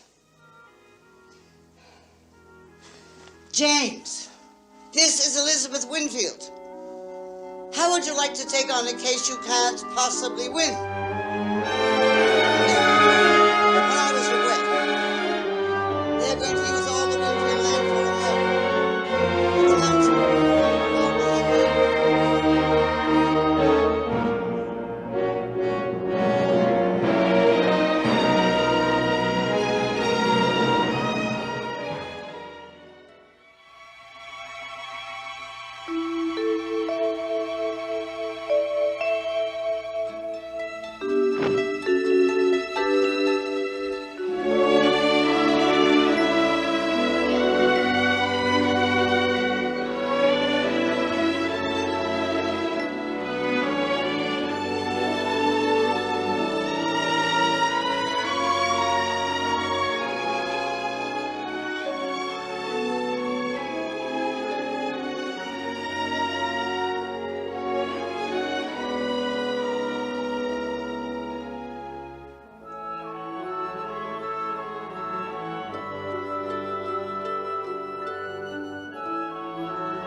So, I have enjoyed having you as my pupils. For as many years as I've been teaching, I have left each graduating class with the same thought. Here are some scenes from part 1 of Family Reunion. Good morning, Clifford. That lady's family started this town, and she's taught half the big shots their ABCs. She thinks she still owns this town. A bus ticket. But it's a very special ticket. It's good for unlimited travel, Miss Winfield. Unlimited. Well, thank you so much. And thank you for giving me the leisure to enjoy it. We're in trouble. I can't track down all the Winfield heirs. Yeah, that's not the only trouble we're in. Miss Elizabeth Winfield is settled in for the winter. I wouldn't say she suspects anything, but she certainly is making no effort to get out of town. Now, I suggest you call Washington, get in touch with that boss of yours, that senator. When I turned over this project to you, I told you to make absolutely clear that Aunt Elizabeth was to be kept in the dark. She is. Take my word, Uncle Chester. I got a feeling that someone's trying to put one over on Elizabeth, and there she is, gallivanting around the country on her bus like there's no tomorrow. Emma married Philip King. They had a daughter, Louisa. Ben Lyman never was any damn good. You were lucky he dumped you. If you practiced then what you preach now and been family, you'd be a lot better off today. But if what you say about Ben is true, then why did my sister marry him? It is better to lose on your own terms than to win on anybody else's. James D. Cookman, attorney at law. I am impressed. Don't be. Things aren't what they seem. Now, you'll have to forgive us. We're a little bit of a mess because we've been painting, so we don't quite have it together yet. When she comes. Whoops. Max, Aunt Elizabeth, my friend Max Weinfeld. Grover, Do I know you? I'm your father's Aunt Elizabeth. Well, I'll be damned. Aunt Elizabeth, what are you doing in these parts? Visiting family. Winfield's made this town. And Elizabeth Winfield deserves a say in what's going to happen to it. You're out of order. Why, the whole thing's been railroaded through. We're still a quorum. May I ask what you're doing? It's going to be a shopping mall out here. You're standing on Winfield land. James, this is Elizabeth Winfield. How would you like to take on a case you can't possibly win? And now for the exciting conclusion of Family Reunion.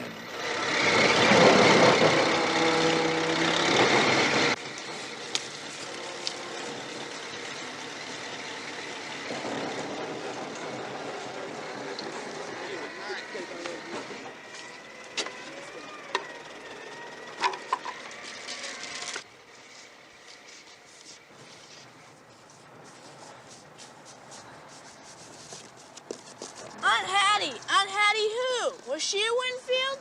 Not officially. She belonged to one. People don't belong to people. Slaves did. Dedicated to Mama by her loving daughter, a black Winfield. Are there any others? She had a son. He was killed at Gettysburg.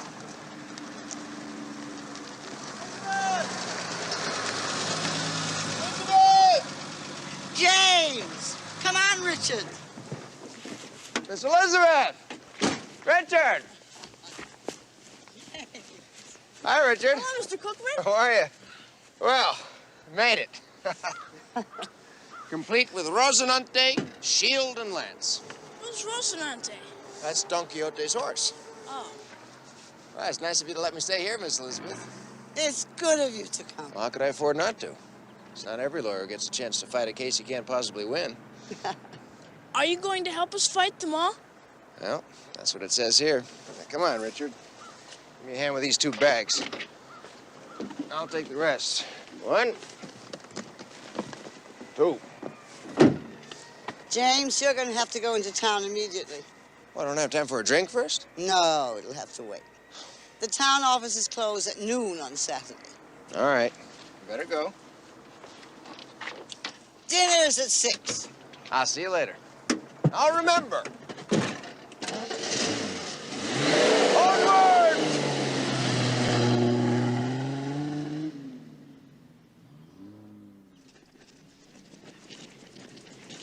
Good for you. Are you going to fight them all? Well, I may lose, but I'm going to try. Richard, I'm planning a family reunion. Would you like to help me? Sure. Well, why don't you come home with me now?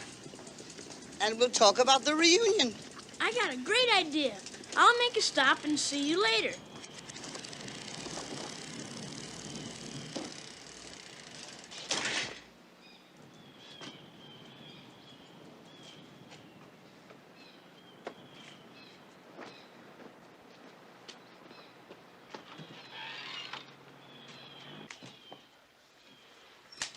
I did it!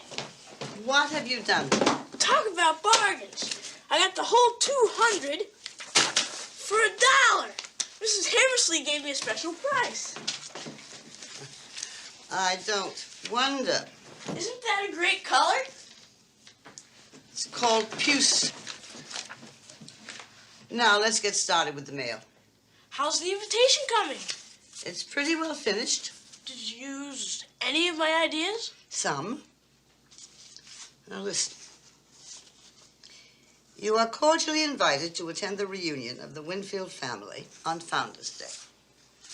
To reacquaint yourself with the heritage you share in the town of Winfield. What about games, prizes? Oldest Winfield, youngest Winfield, fattest Winfield, skinniest Winfield. Good idea. I am going to send a map with each invitation and instructions to bring their favorite food for a lunch, just as we always used to. I will provide the dinner. For 120? Oh, I don't think there'll be that many. Now, I want you to go to the post office and get stamps. Not the garish commemorative kind. Then I'll see about having this invitation copied. Mr. Benneker, the advertiser, will run them off cheaply. Oh, I doubt that. The advertiser endorsed them all and I canceled my subscription. Nope. I'm going to the president of the bank and have him volunteer the use of his copying machine. Does he know that? Not yet. How many have we got so far? There must be 1,000. 123, and that doesn't include in-laws and offspring. What a family. Oh, Richard, you keep saying that. 5:58. I'm right on time. Right. Well, there's good news and there's bad news, but I finally tracked it down. What's the good news? News will have to wait. My dinner will not. See you tomorrow, Richard. Bye, Aunt Elizabeth. Bye. And I'm still thirsty. Well, there you are. Help yourself. Thanks. James, I do appreciate your leaving your work in Washington to come and help me. Well, it's not entirely unselfish. It's a relief from pushing corporate papers around, lobbying. I figured this is a good place and a good time to figure out where my head is really at.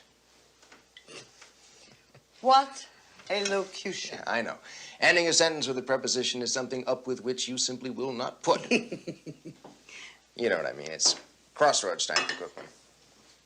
Stay in Washington or a fresh new start. James Cookman, Esquire.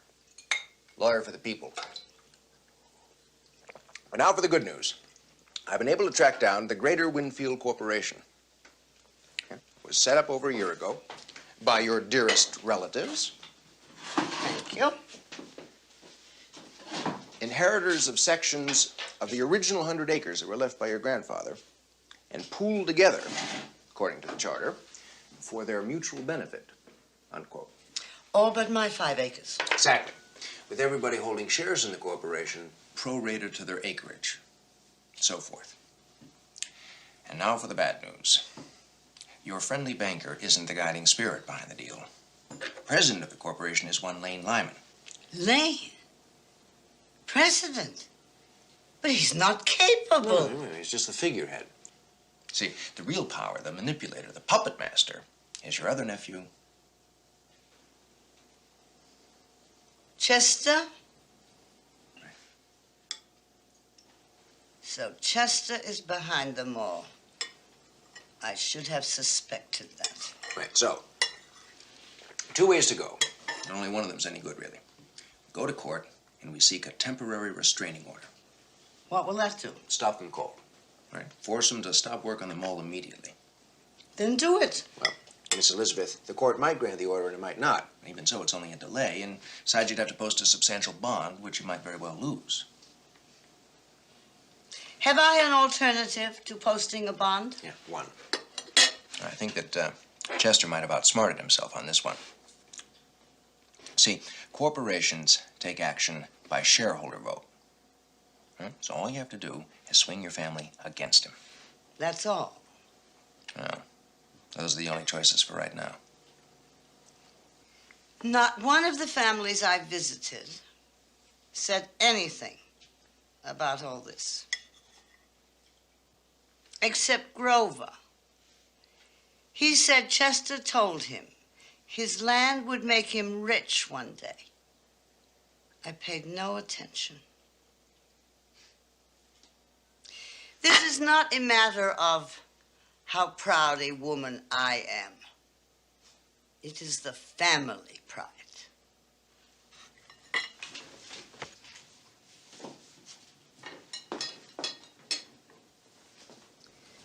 Would you come? Sure. Will the restraining order stop the work until the Founders' Day reunion? Well, it can, but you'll have to post a bond. Maybe a large one. How large is large? 75, maybe 100,000. You told me I had no choice. No? Can you do that? I think so. And then the families who come will see the land they're willing to ruin for dollars. And then what? One thing at a time, James. Start the lawsuit immediately. Even though my father used to say, go to court over a sheep and you'll end up losing your cow.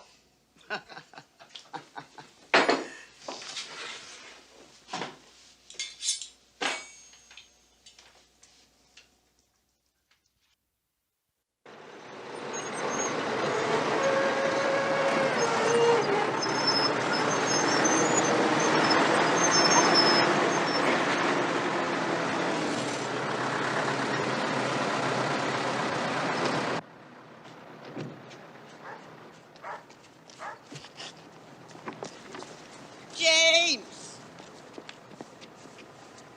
James! Where are you going? Don't worry. I'm expecting to hear about our court case today. I'm so concerned about posting that bond. You're sure it's no problem for you? No problem whatsoever. All right. Wish me luck.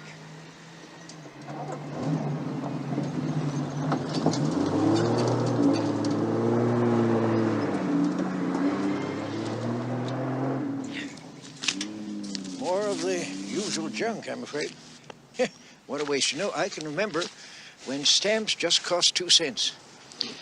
Incidentally, I'm sorry about that registered letter, Miss Winfield. I guess it arrived too late for you to kick up a fuss. Well, that's water over the dam, Lisa.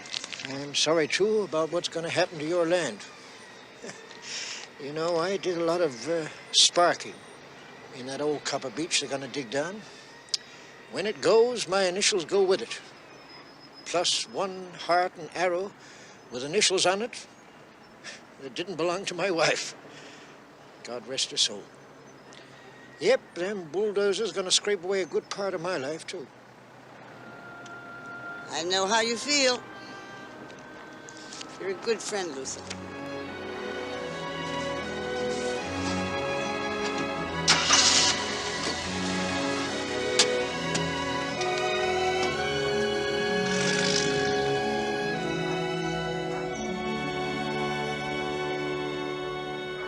Naturally, we'd be interested in acquiring your property, Miss Winfield. In fact, Senator Winfield, our chairman, you know, anticipated the possibility that you might want to sell.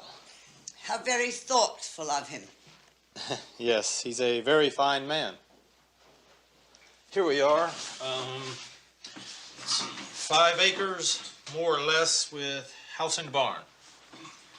I have the assessment figures here, but they're unrealistic in view of inflation. Well, I'm authorized to offer you $200,000. May I have that paper? Oh, yes, sir. you'll want to study our offer. You realize that the house and barn are of no value to us. We'd have to knock them down.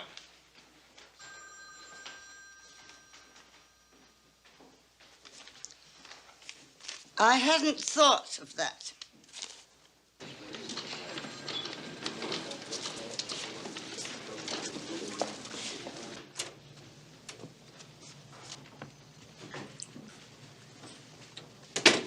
Don't make a fuss, Vernon. No need for your coat. It's always a pleasure to see you, Miss Winfield.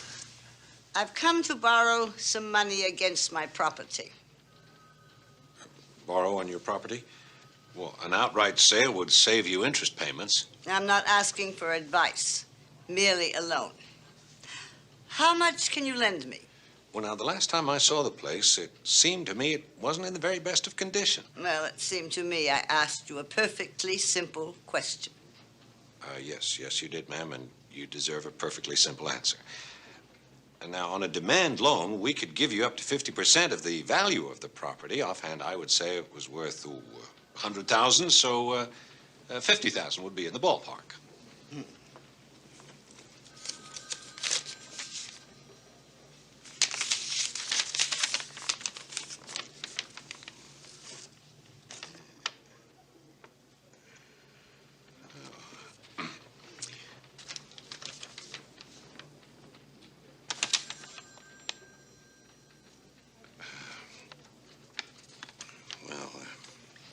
And half of 200,000 is 100,000?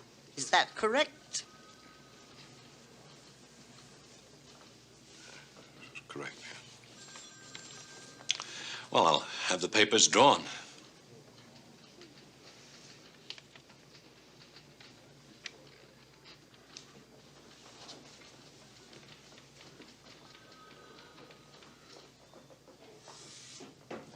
I'll see to that, too, Miss Winfield.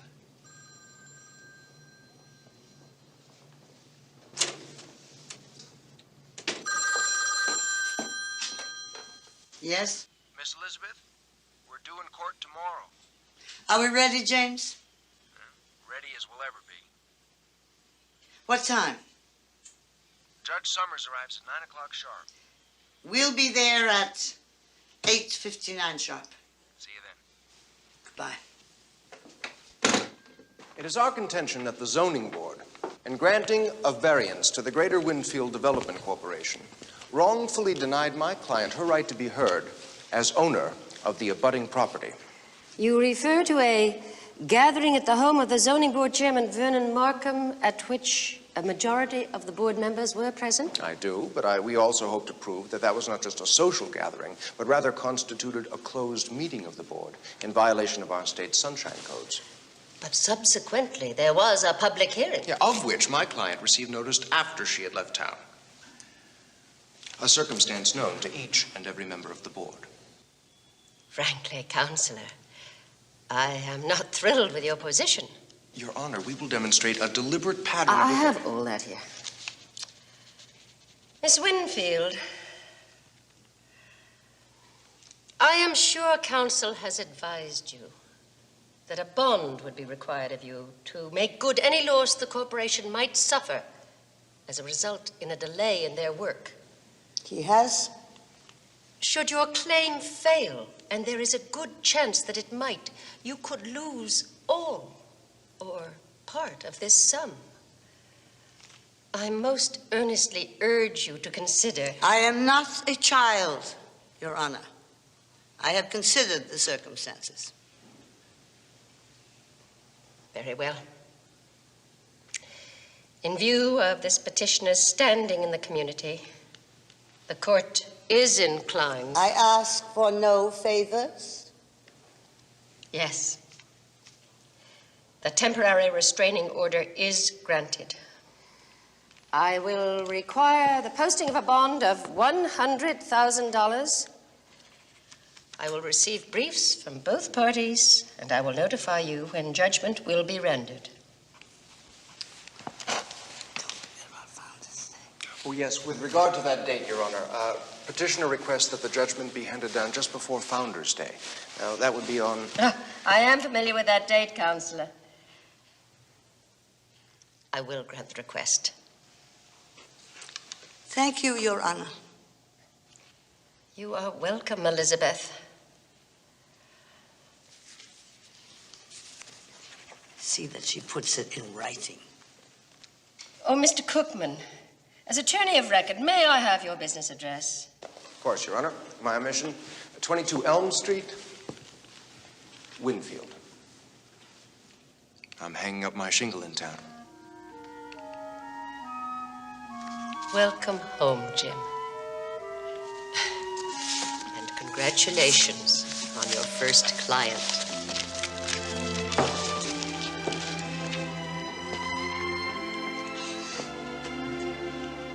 Scratch Washington. Well,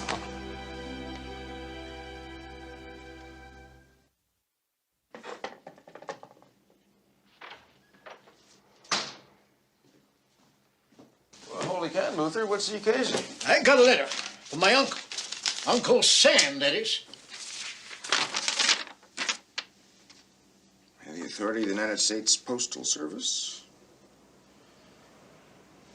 Dismissed as... Yeah, cut off with a month's notice.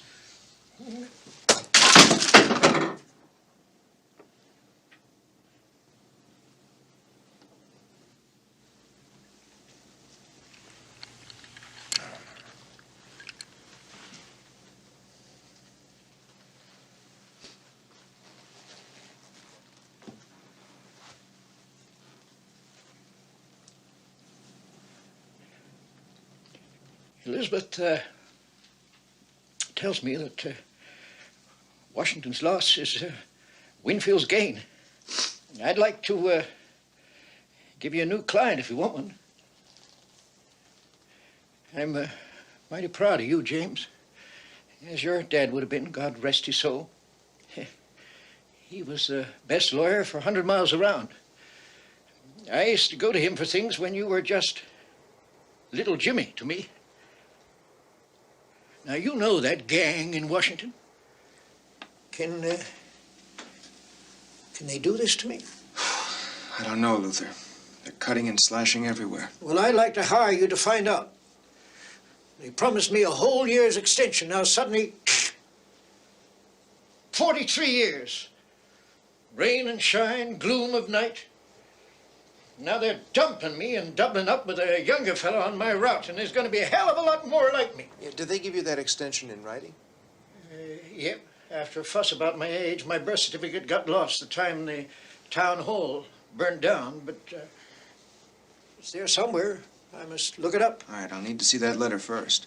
Yeah, well, I know you're busy with Miss Elizabeth's affairs, but as soon as you can, if you'd get into this. Fight 'em. And not for free, neither. Oh, I'm no pauper. No, I've been living small since my Clara died. I've been careful. Oh, I won't starve. But principles, principles.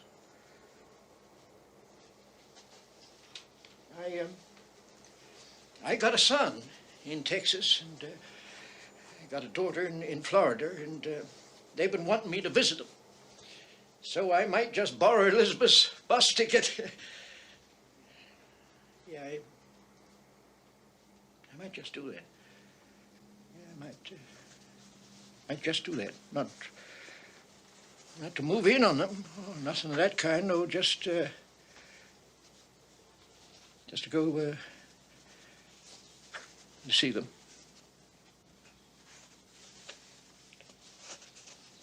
43 years. Fight 'em, Jimmy. Win, lose, or draw.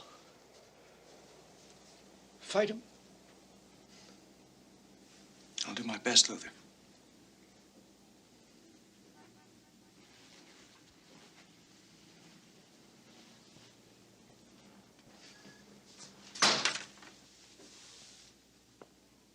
Moreover, apart from constitutional consideration delimiting correction, delineating the separation of powers pursuant to joint congressional resolution number Leave it blank. I'll supply of 1973 within 60 days, correction, upon the expiration of 60 days of commitment by the executive of military forces outside the territorial limits of the United States. The executive, correction, the president is required to return to the Congress for permission, correction, authorization to continue said commitment. Accordingly, this committee, correction, it is the sense, correction, it is the mandated obligation of this committee to ratify, correction, to place, correction, to respectfully place the president on notice. Senator? No call. Pick up the phone. It's Vernon Markham at the Winfield National Bank. All right, Laurie, type up everything you got so far. Hello, Vernon. How goes the battle? Winfield's office. Just simmer down, Vernon. Vernon, will you simmer down? All right. All right, Vernon, don't talk to anybody. I'll be right there. Right. Lucy, cancel all my appointments and have the car brought around. It's the Associated Press. It's a wire report on a court story. No comment. No comment. Sorry, Senator. Sorry, Helen. The senator's not available. All right, wrap up this draft resolution. Give it to the committee majority, ayes only. Yes. But it's the Washington Post, the New York Times. No comment. What happened? Elizabeth Winfield is suing to stop the mall.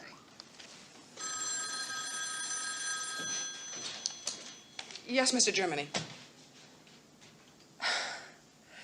Yes, Mr. Germany, you may have 2 words. No comment.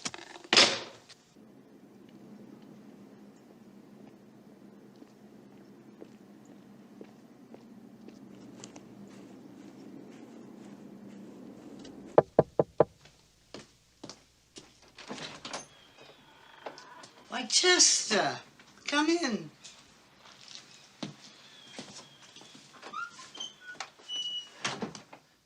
Well, Aunt Elizabeth, you're looking well. Well, how nice of you to come all this way to tell me that.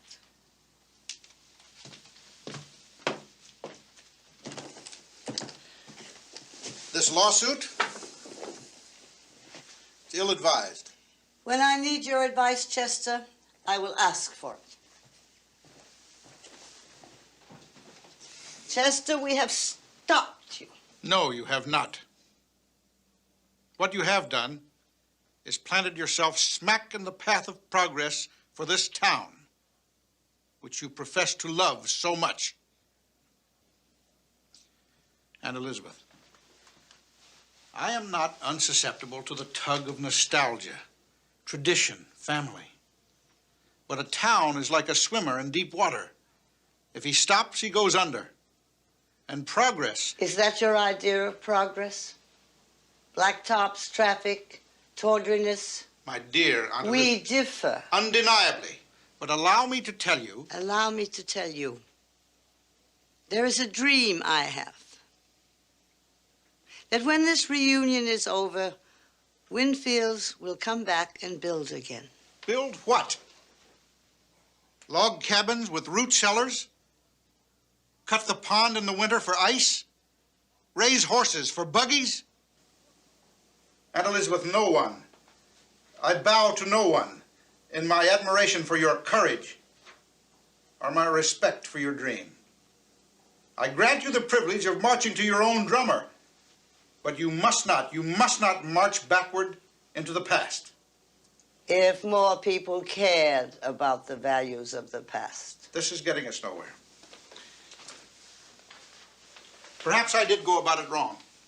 In a way, it's a compliment to you. I will take on anyone in the Senate.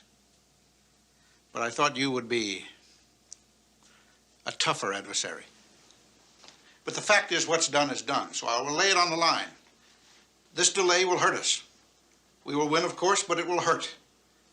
So speaking for the corporation, I offer you $300,000 for your property.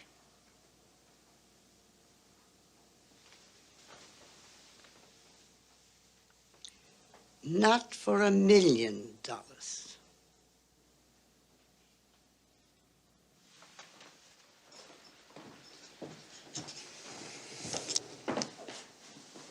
And Elizabeth, you are an obdurate, stiff-necked, opinionated, willful woman. In short, a true Winfield.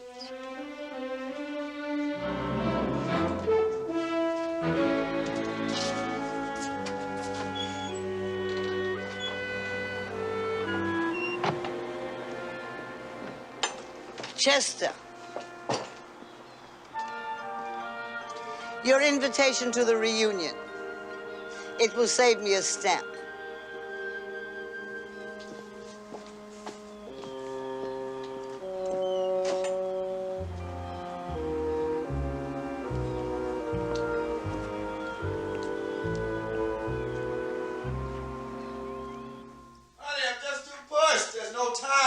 Sam, that's no argument.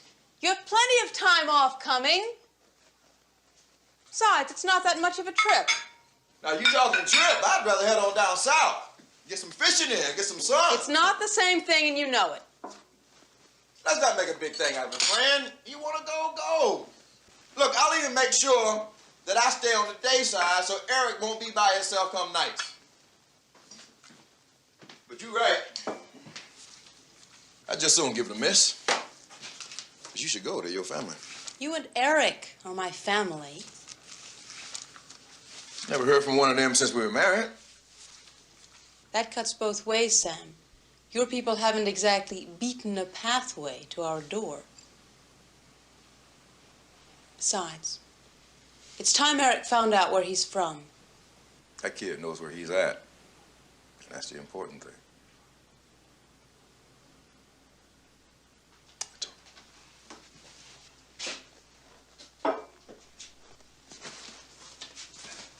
Eric, you're going to be late for school.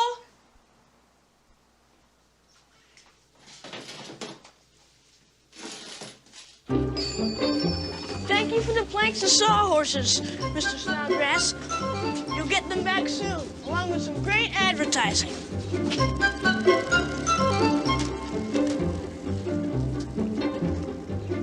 It was getting too expensive. Then I got this great flash. I figured out a lot of deals for what we're going to need. Mr. Eskison is going to do the pictures. Mr. Melchman is giving us hot dogs. Mrs. Hammersley is going to give us decorations. And Mr. Burns is going to give us rolls for the hot dogs. And Mr. Snodgrass is going to take care of the planks and sawhorses. So, that's the tables, the group pictures, the decorations. All for free. Dare you humiliate me by asking for things for free in my name? Oh, wow. You cancel those deals. Do you hear me? Yes, Aunt Elizabeth. Okay. Scratch it.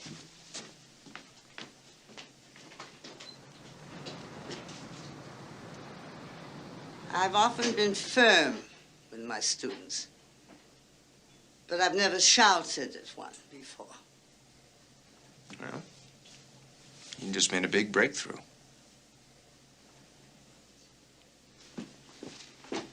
Richard! Richard!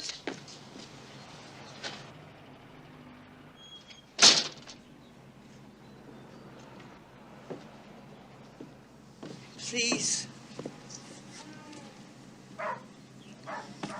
Please forgive me.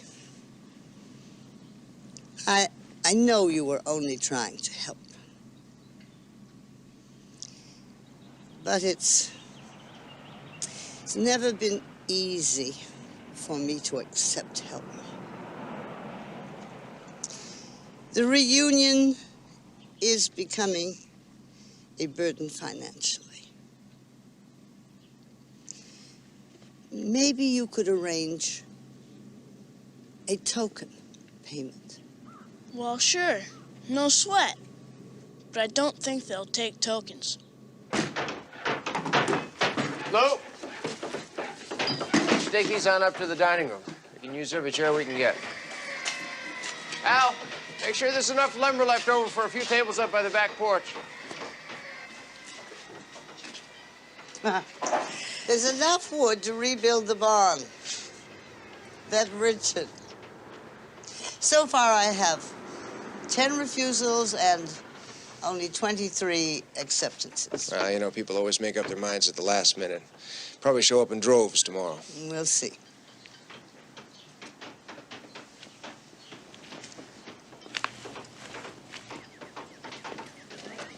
Take your bag, ma'am? Louisa. I'm Elizabeth. I came early. I hope you don't mind. Not at all. James, this is my niece, Louisa King. Louisa, this is James Cookman, the lawyer, who's helping me to fight Chester. Nice to meet you. That's why I came. And to tell you that I'm sorry for the way I treated you. No. Would you like to go to your room? Yes, I would. Just an old-fashioned boy. That's once.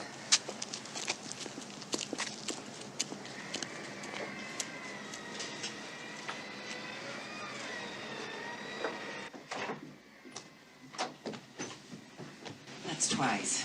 And Elizabeth, I want you to know that I am furious about this.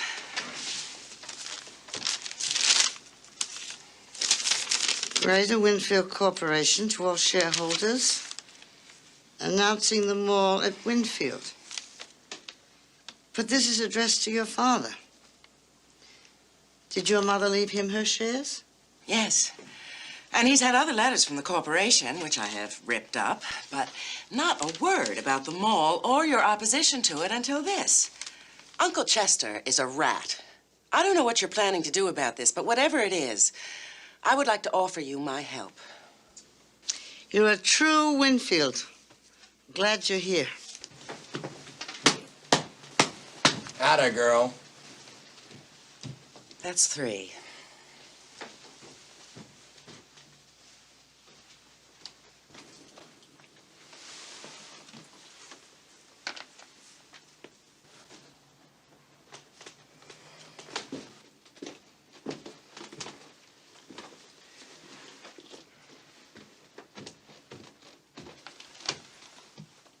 Oyez, oyez, oyez. The Honorable Superior Court within and for this county is now open and in session in this place. The Honorable Judge Catherine Make Summers now presiding. Please be seated. Counselor, I find nothing in petitioner's arguments, all things considered, ably presented, to demonstrate substantial abuse of the zoning board's discretion. The court therefore dissolves the temporary restraining order. Moreover, I find evidence of damage submitted by the corporation to be proper in the amount of $88,600 and direct judgment against petitioner. Are you able to meet that judgment, Miss Winfield? I am not.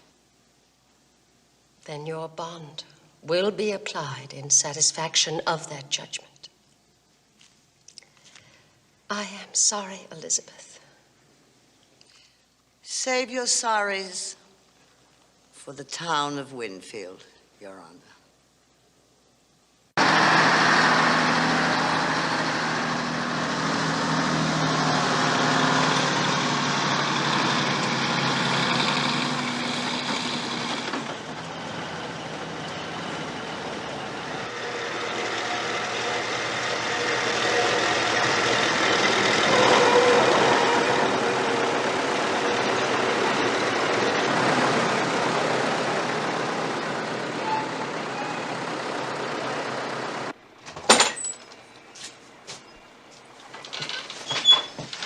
She's freezing out there. She's watching every single bulldozer crank into place. Yeah, bank's being generous. They're giving her 30 days to repay the loan. Well, how can she do that?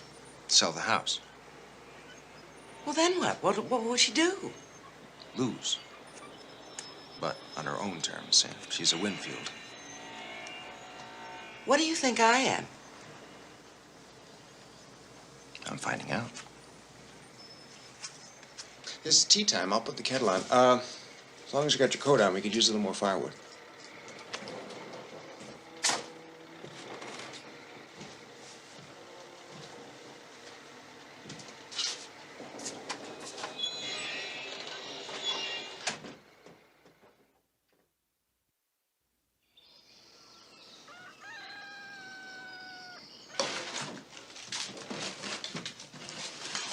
Everybody, kids? Hey, kids.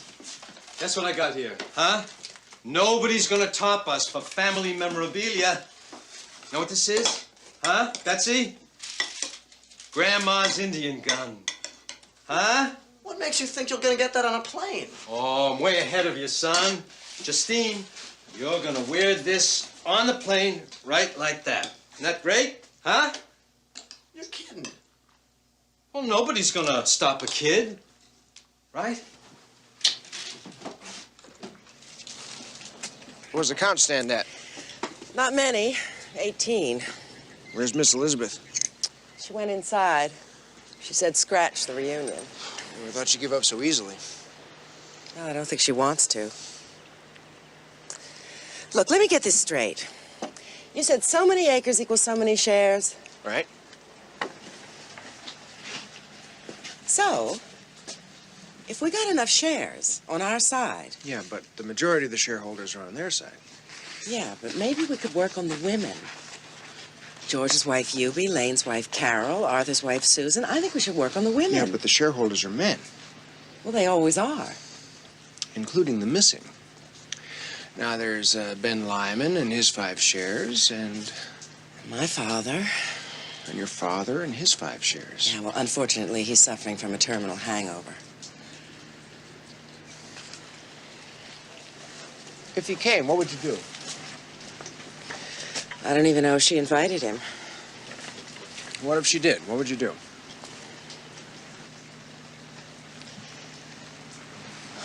All right, sorry. Didn't mean to dig up any family skeletons.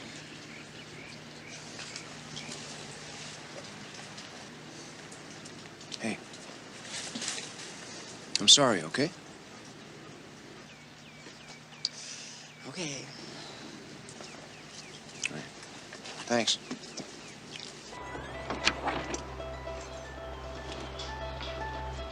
Now remember, Janice, not a word about your father, all right?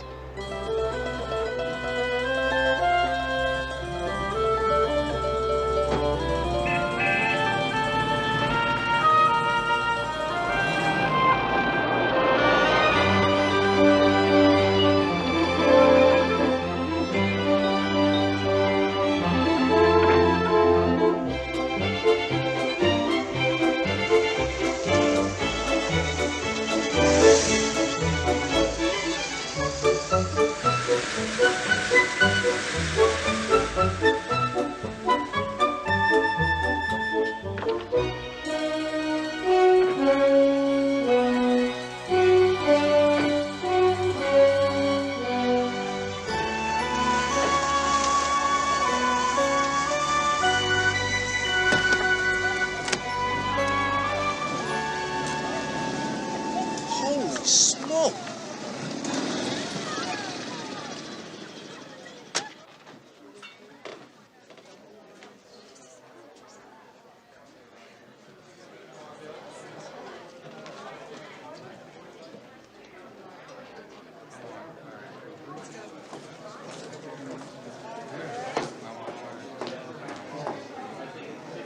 Jessica.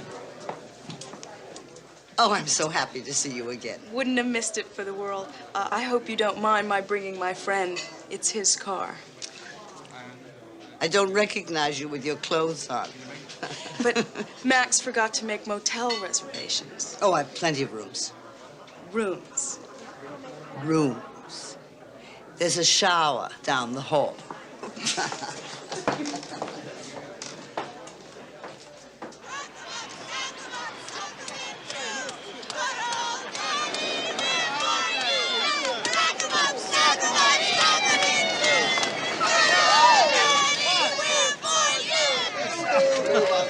Oh, hello. Oh, don't tell me you're, Louisa, right? Cousin George. Yes, that's me. Oh, we brought Grover with us, right there. Hi, Grover. Hello. Oh, you can put this with the family memorabilia, all right? Isn't that nice? Oh, yeah. Wow. Now, we'll be right back. I just want to get the kids washed up. And tell her about the airport, Dad. Oh, yeah, Dad. Tell her about the security guard. The FBI. Oh, knock it off. Nobody stopped a little kid in a cowboy outfit. No. Yeah, Dad. It's better that we got stopped. Otherwise, we wouldn't have brought the chair. Okay, all right, we'll be right back. Tell everybody we made it. Hey, 3 cheers for Dad, all right? Okay, come on.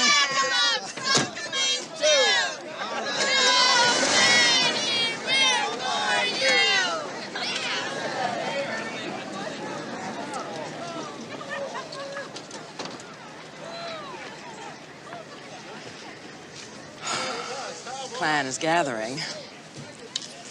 Brace yourself.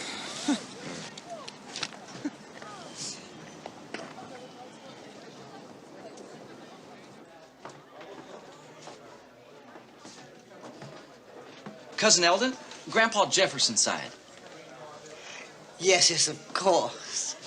Find your name on the family tree. I found it. Right here. Well, we best be getting on back to our motel now.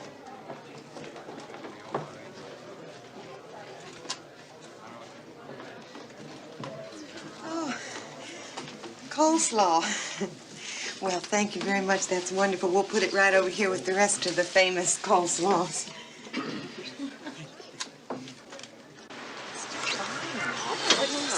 Helen, how are you? Frankie? I don't believe it. They weren't always... Don't tell me.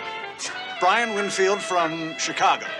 Close, but no cigar. Bob Winfield from Cleveland.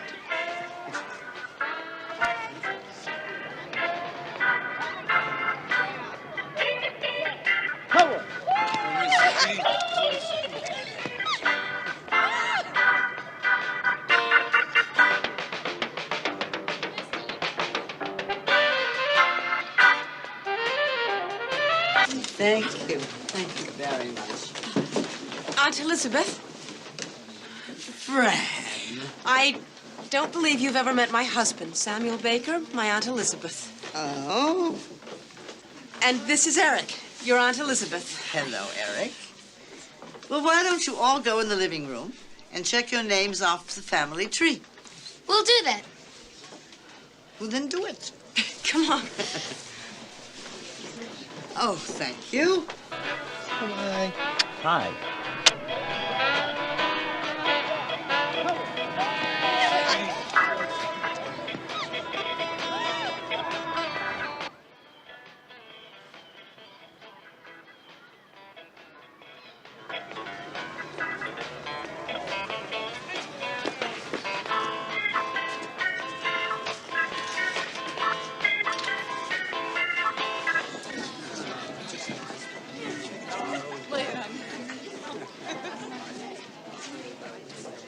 My daddy tried to sneak Grandma's gun on the plane. But when we went through that thing at the airport, so he drove. Here's how I had it.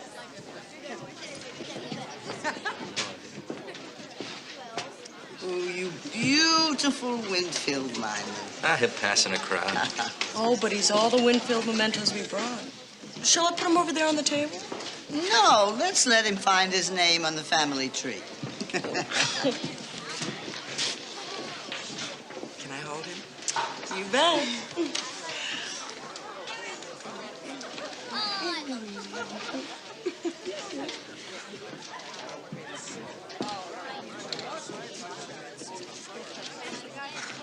Now that's a switch.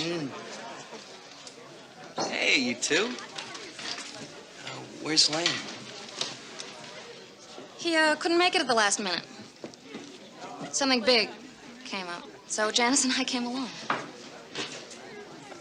I see. Terrific. I guess. Here, let me give you a hand. You get the sodas, I'll get the beer.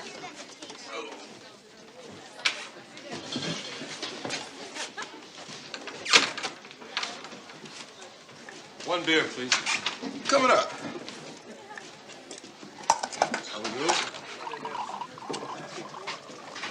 There you go. Thank you. It's a little early, but if you will, I will. Dad, where do you want this? Over here. Salute. Man, Mama never told me. Dad, we've got cousins up to here. I checked our name off both family trees. Salute. Salute.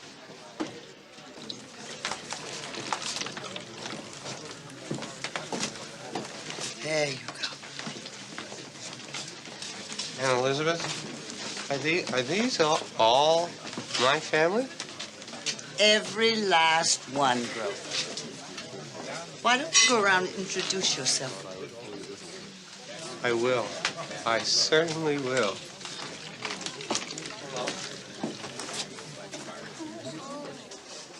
It's nice to meet you.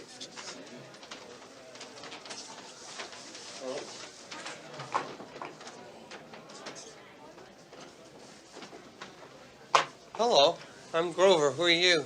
I don't know. Hello, I'm Fred Winfield. Max Whitefield. Winfield? Whitefield. We always pronounce it Winfield. I'm Grover Winfield.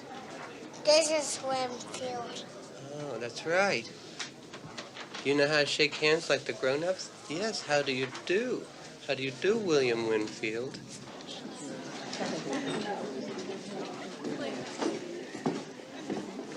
Jim? Eric! How you doing, son? It's fine, Dad. Hey, friend. Did you call him Dad? What you hear is what you get, Turkey. You call me Turkey. Yes. Hey, cut it out. When I was a kid, I used to hear Miss Winfield talk about her ancestors down in the cemetery. Why don't you guys take a walk down there and take a look at Aunt Hattie's grave? You might realize there could be a lot of Winfields walking around with a little touch of black in them. What? Who's Aunt Hattie? Never heard of Aunt Hattie? No. Well, it's a long story.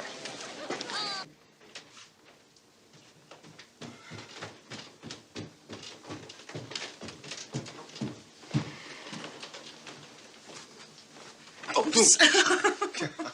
What? Wait, should we dance, huh? What, in these shoes? What? That's all right. I left my top hat and tails at the Gleaners. Unhand me, sir. Oh, yeah. Sorry about that. I'm not. Night, Ginger. Night, Fred. James? Miss Elizabeth, what are you doing? Reading the Bible. It helps me when I'm troubled. Did you find anything? Best so far, sufficient unto the day is the evil thereof. Well, win, lose, or draw, at least you brought the family together. Perhaps for the last time. Now, come on. Let me see. What are you looking for? Got it. Proverbs, chapter 22, verse 28. Remove not the ancient landmarks which thy fathers have set. And those are fighting words. Right? The first real estate citation in the history of the law. James, let's have a meeting tomorrow morning and check that stockholders list again. You bet. Miss Elizabeth, I am your obedient servant.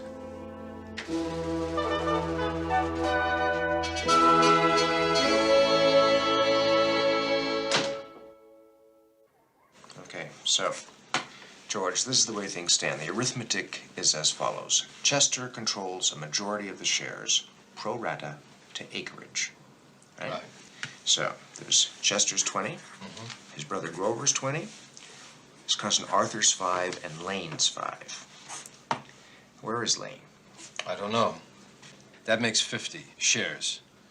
With the 20 that my dad left me, that would give Chester 70, right?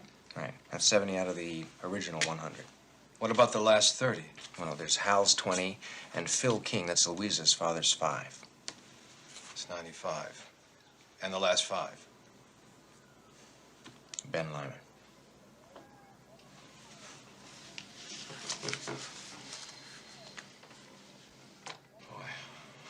I know how my dad felt about this town and about you, Aunt Elizabeth.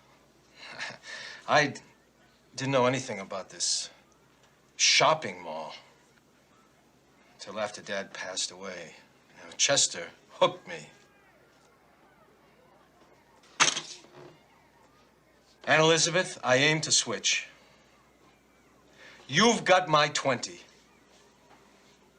Oh, George. Thank you.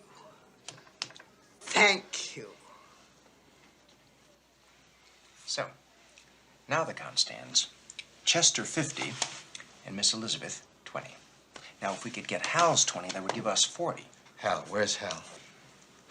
I don't know, he's on his way, right? He's coming from Wyoming? He sent his regrets for the reunion. Do you have his phone number? Yes?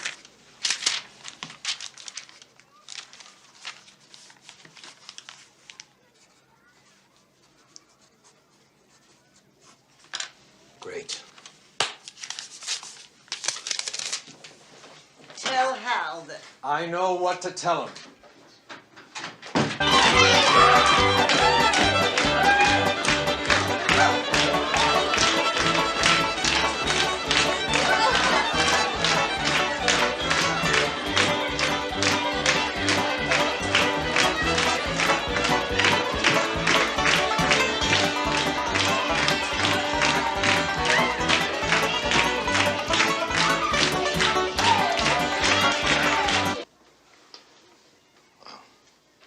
Thanks anyway. Bye. Bye-bye.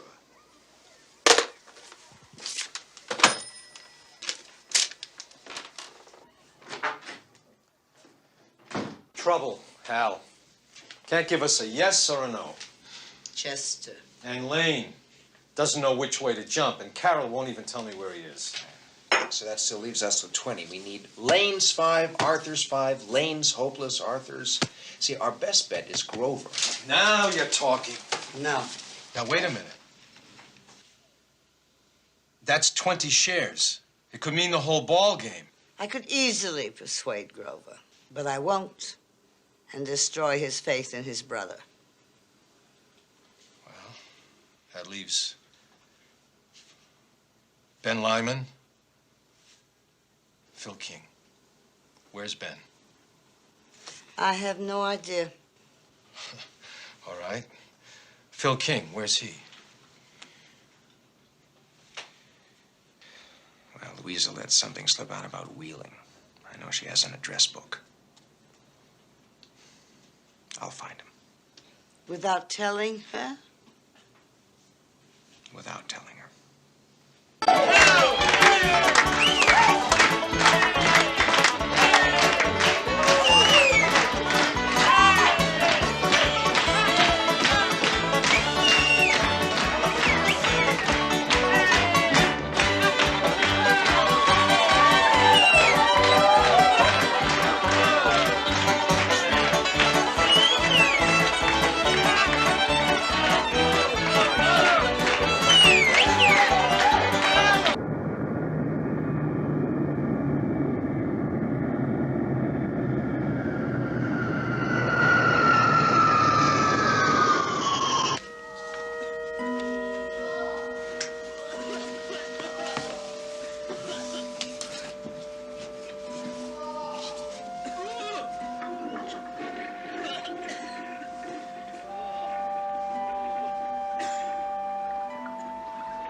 Mr. King?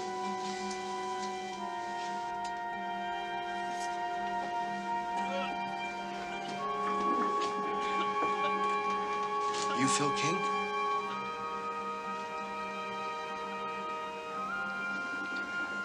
Who the hell are you?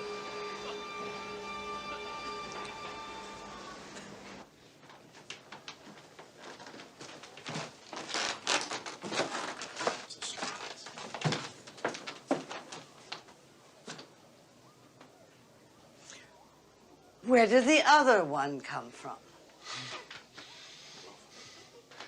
It's a present from me to you. But they're priceless. Oh, well, it did cost a little something for the glue and the stain and stuff. Oh, you restored it. No, I made it.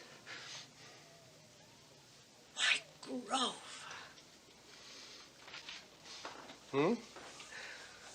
I bent the wood with steam, and I didn't use a single nail, only plugs. And you know what was the hardest part? No. The squeak. Mostly I have to get the squeaks out. It is beautiful. I will always cherish it. It's just like home, you know that?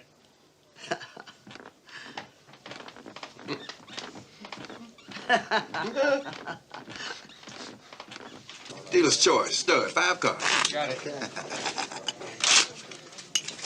Want to sit in, cousin? Come on. Yeah, Sit down there. I don't know much about cards, but... it's all right. Yeah, just read the directions. Cut. Cheers. Here we go. Here Here you we go. go. Down and... That's for you. Thanks, sir. That's oh, for you. 4 working. 3 working. Wow, 6 working. Look at it. Uh-oh. Ace high to the new man. Go on, do it.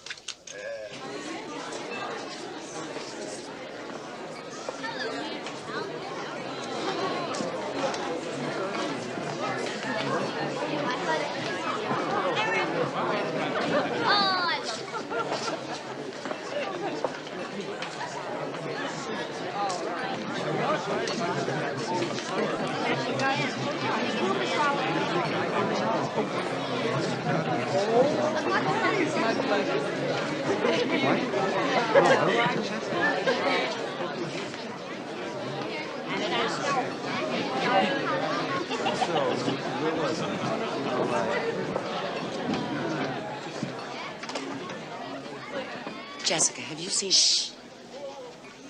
It's just a little New England hognose. See? Now watch. You touch him. Huh? Look. He thinks that you think he's dead.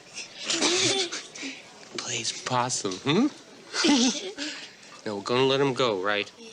Gonna let him go because some snakes are helpful, right? Now what? Watch it. I'm gonna turn him over and let him go home. Huh? Oh, there he goes. Oh, wow.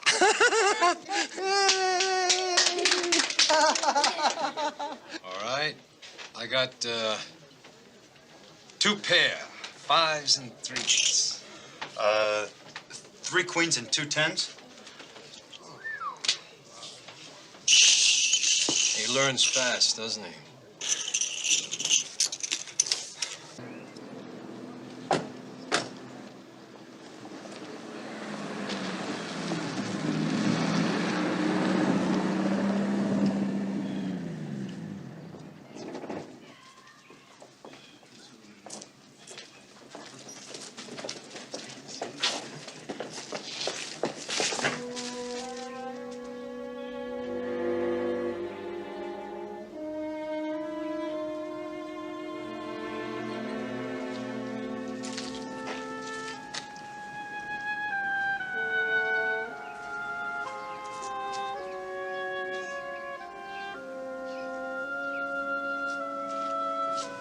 Phil.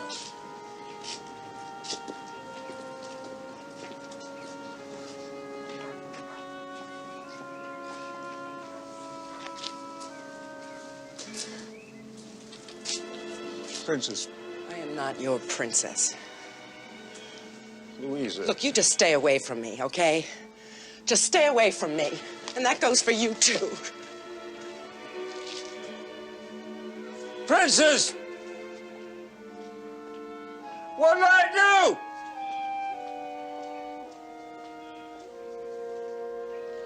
James, take Phil up to the house.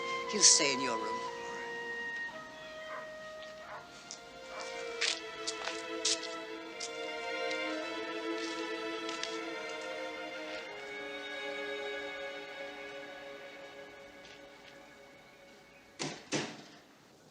King's over.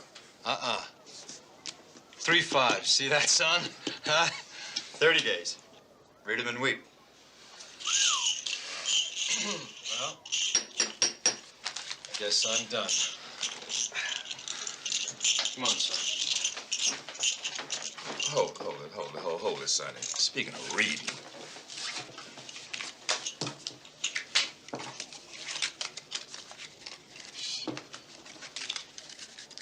Cut.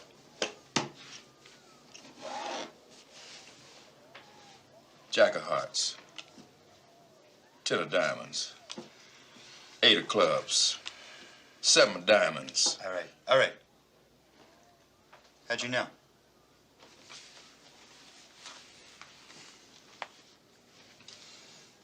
Bunko Squad. Read it and weep. Okay. What now? Oh. We just play another game. And you'll lose. Hey, fellas! Okay. Come on back. We're running out of serving spoons, Aunt Elizabeth. I may have some in the attic. Come on.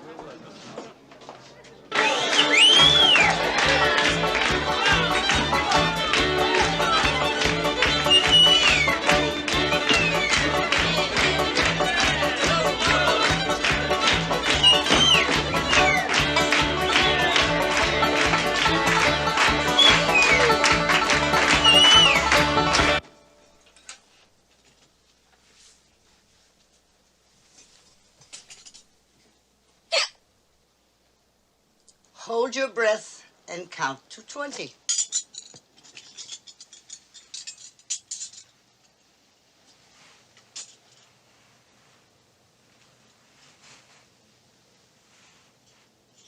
Whose was this? That was my mother's. Just beautiful. I was to have worn it a long time ago. I know. My father told me about Ben Lyman. Ever since I can remember, I've heard so much family gossip. Don't you think it's about time I knew the truth?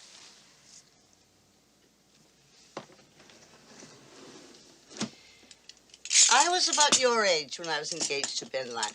He was what we called in those days dashing. My brother thought he was good enough to run around with, but not good enough to marry a Winfield. So he took it upon himself to exaggerate Ben's escapades. Enough to convince me to break the engagement.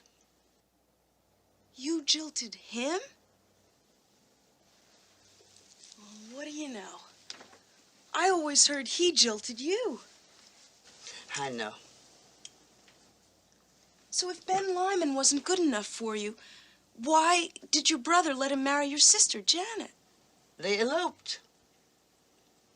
Cutest little thing in high heels, we used to say. I expect Ben was getting even with me. Did he? I'll give you a definition for pride. Compensation for defeat.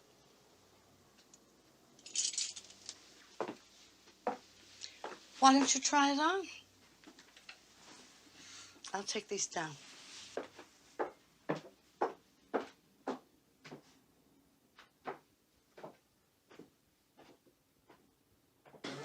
Hey, Jim. Hey, have you seen Louisa? No, wait, have you seen Jessica? She told me to wait around here in the hallway for her. No.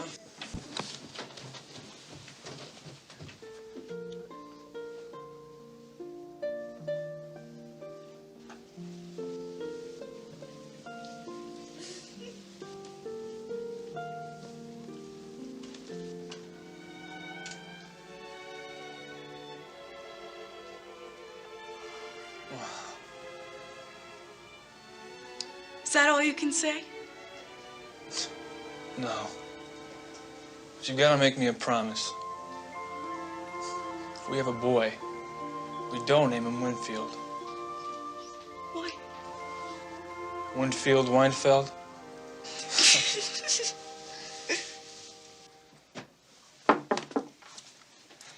Louisa, don't do it. Hey, how about a little compassion? Do you have any idea what it means to go cold turkey after 10 years of heavy hitting? Oh, how well I remember those years and what they did to my mother. Ah, yes, those happy hours with fun-loving Phil, the song and dance man. His merry companions, his snappy sayings. Yeah, all right, you can stay away from him, but don't walk out on Elizabeth. Your father's practically your last hope. She got nowhere with Lane and Arthur. I mean, you were the one who said she should turn to the women in the family.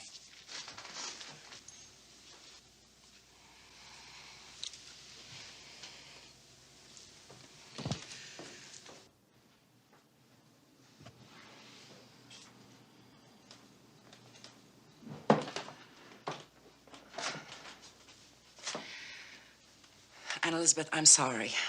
I cannot face him. I shan't ask you to. What about James? I gave him fair warning. I've come to say goodbye. Louisa, you and I are like two peas in a pod. We're often stubborn and unforgiving. But don't you make the same mistake I made. Are you talking about my father? You know I'm not. You should take one of these with you.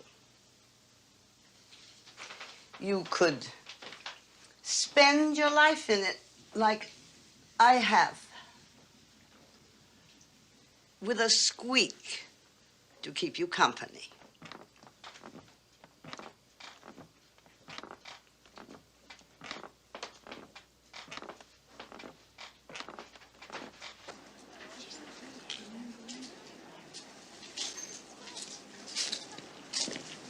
Where's the coffee? Right in there. Oh, what's your name? What do you care? Oh.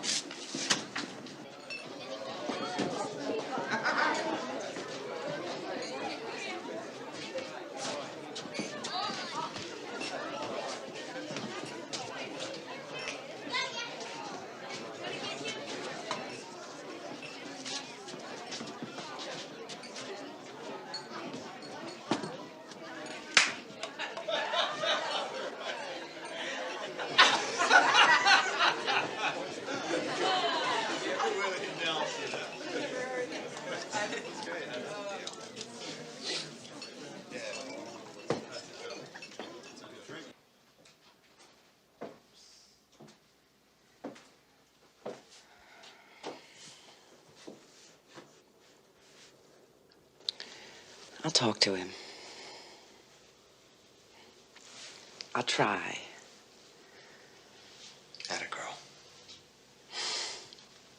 It's once.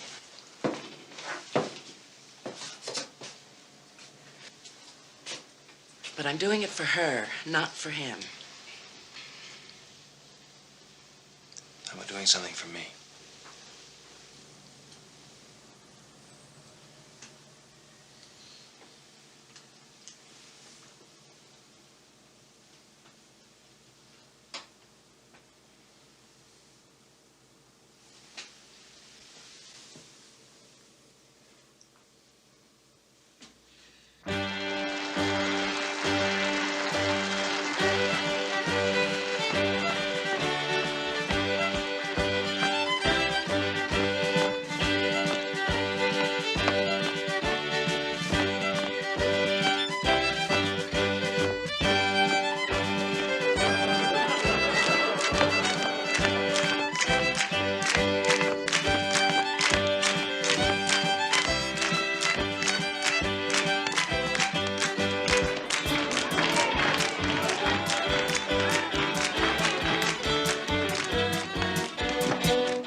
Have you seen my father?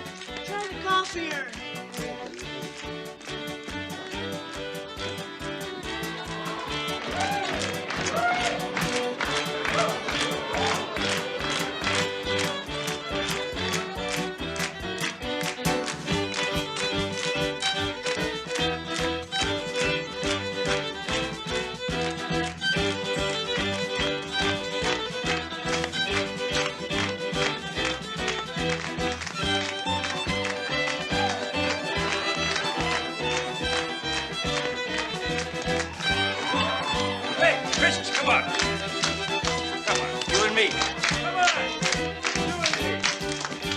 Push forward, Princess. Come on.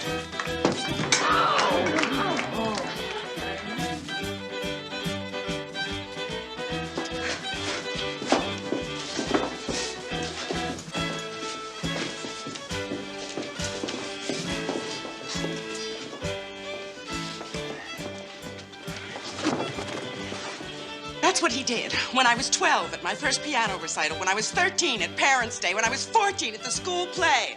The same damn rotten thing.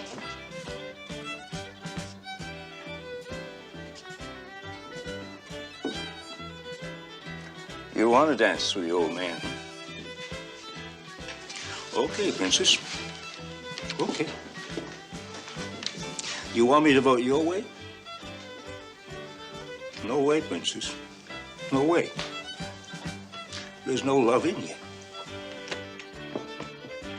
Oh, Budgie! You asked me to come here because you needed me. You Winfields. Where were you all when I needed you?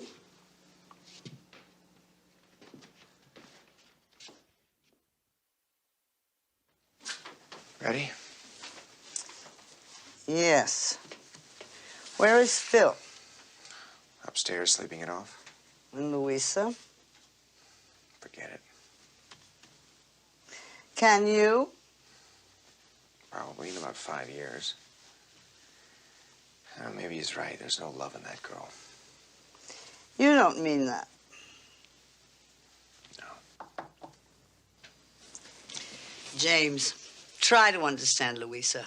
She can be stubborn and unforgiving as I can. But then so can you. One of you has got to give in. Now we're going to the Grange Hall.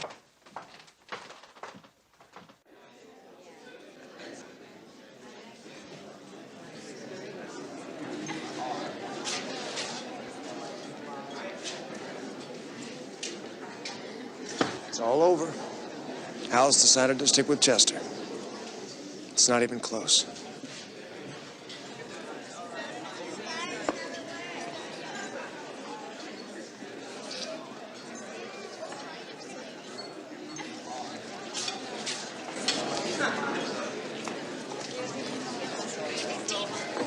What a hunk. It's too bad we're related, right? It's too bad Max couldn't be here. I would have to fall in love with the doctor.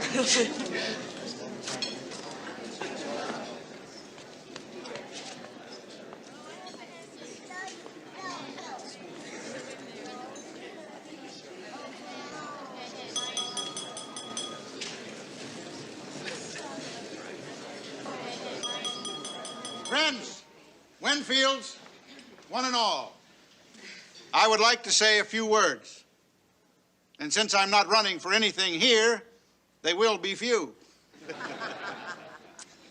Now, most of you know that behind the festivities of this family reunion, a struggle has been going on. A struggle, may I say, between the past and the future. Not only the future of the Winfield property, but of the town of Winfield itself. It is with respect to that future that I take this occasion, Founders Day, to announce the beginning of a new family enterprise, a new beginning for the old Winfield, the mall at Winfield.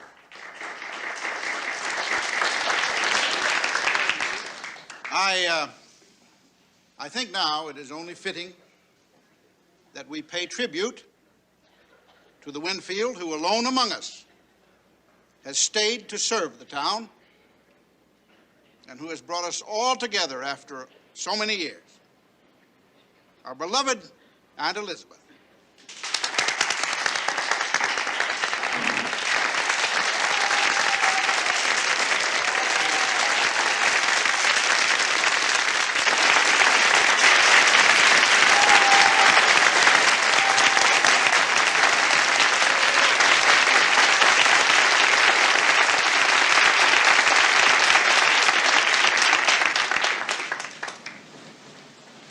Thank you.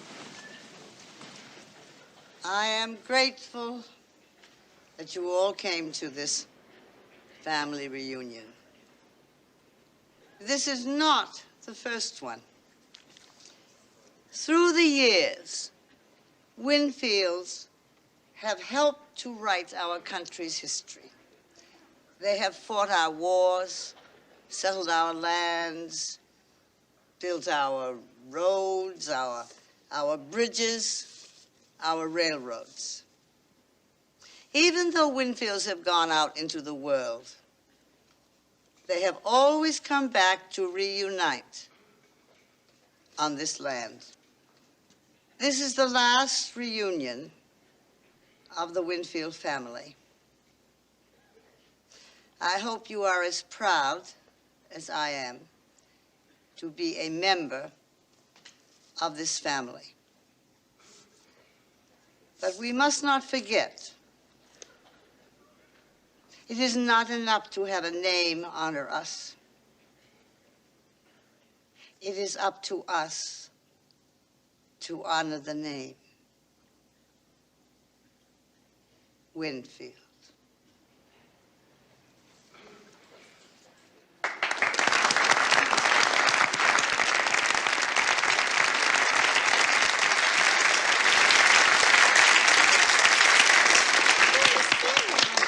No, Janice, we're hanging on to that land. It may be all we ever have. Hey, Elizabeth?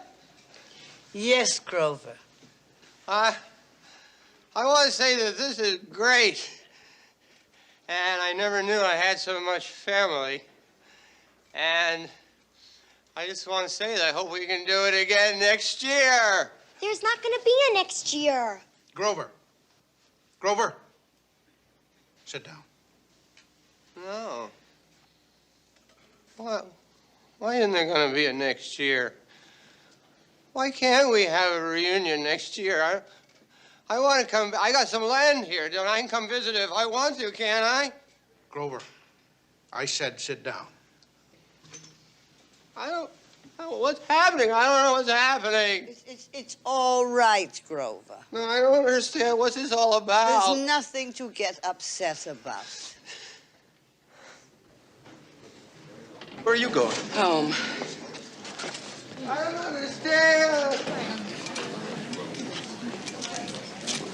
Hey, could I have your attention, please? Now, look, I'm not a Winfield, but I'm a Winfielder, and that gives me the right to say a few things. So I'll tell you what's going on here, Mr. Winfield, with or without your brother's kind permission.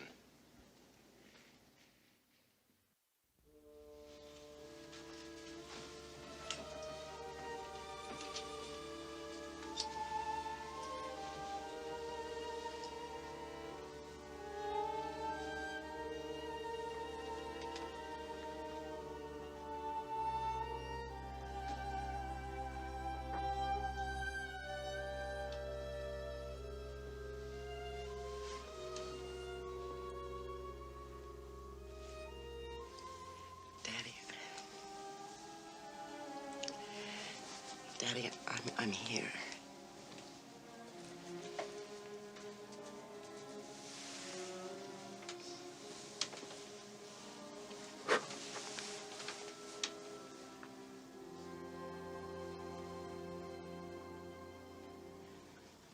I consider that statement at the least discourteous and most disruptive. Well, I don't, Mr. Senator. More importantly, I have the floor.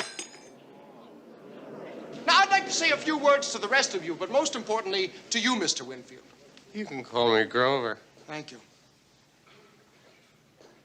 Now, Grover, you and everyone in this room has to decide right now what your heritage is going to become. Now, a heritage is not just something that's handed down like houses and land and family heirlooms, but it's everything that your family was and did and stood for generation after generation after generation.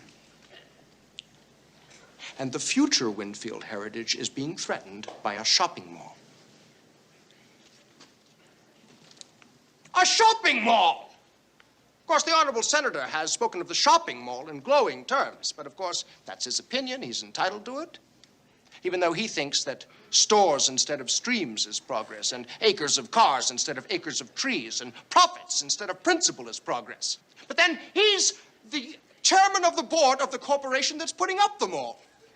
And so when he retires from politics, or politics retires him, he might have that nice job waiting for him. But most importantly, Grover, he has fixed it so that when these little children grow up and want to bring their children back to their home place, back to see where they came from, they're going to find that their family heritage has been buried under blacktop. And when you, Grover, want to come back and visit Miss Elizabeth, maybe next summer, you'll find that too. Now, you didn't realize that when your brother decided what to do with your land. You didn't know what you were going to lose.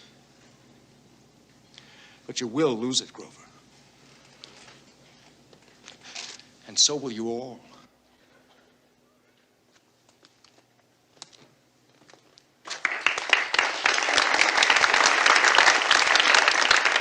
What do you want me to do? Grover, it is for you to decide. You're an equal among equals here. Nobody has the right to tell you what to do. I'm all mixed up. You should have told me, Chester. I don't want to be an Indian giver, but if you want my land, Aunt Elizabeth, you got it. Thank you, Grover. Grover, you don't know what you're doing. Sit down. Oh, shut up!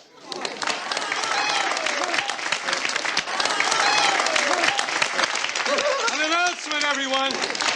An announcement. The score now stands 50-40. Favor of Chester. Now, wait a minute. Uncle Chester, you never explained to me about this mall and what it would really mean. I'm backing off of my promise. Aunt Elizabeth, you've got another 5 shares. Great. Great. 45 for Chester's side, but 45 for our side. Standoff. Okay, Carol. Carol, what do you have to say? Everyone knows where Lane stands. Lane stands with me. Right now, Lane is standing alone and in a lot of trouble, insurance fraud trouble. In fact, he's been asked to stay close to home. It is unfair of you to bring that up in front of this family. That charge has never been proven, and it never will be. There's much more at stake here than just one family member.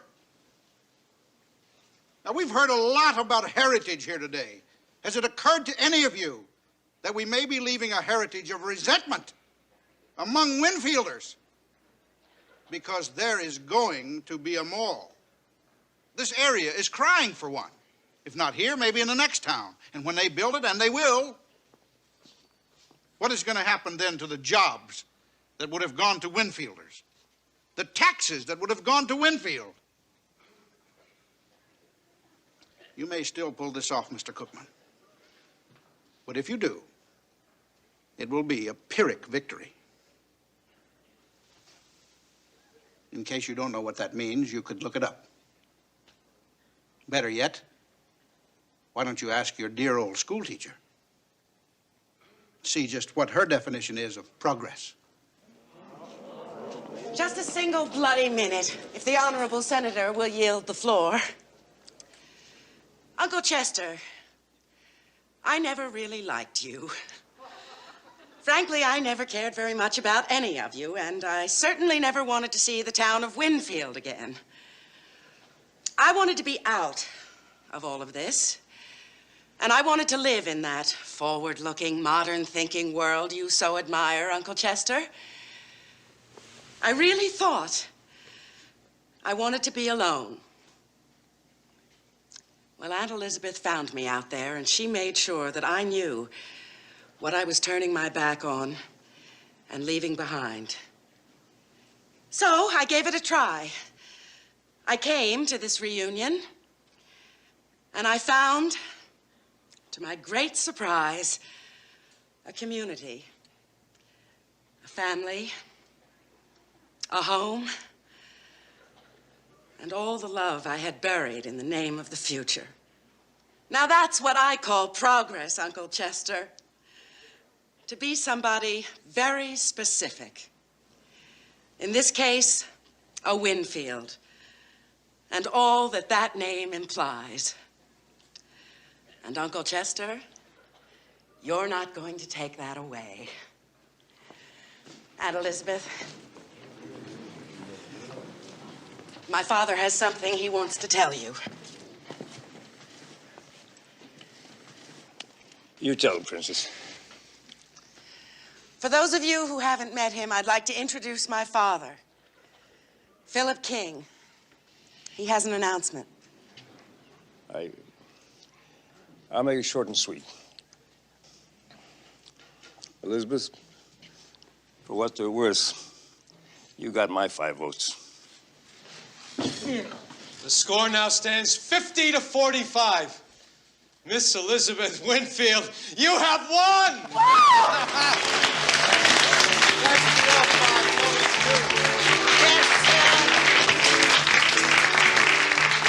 Scratch them all.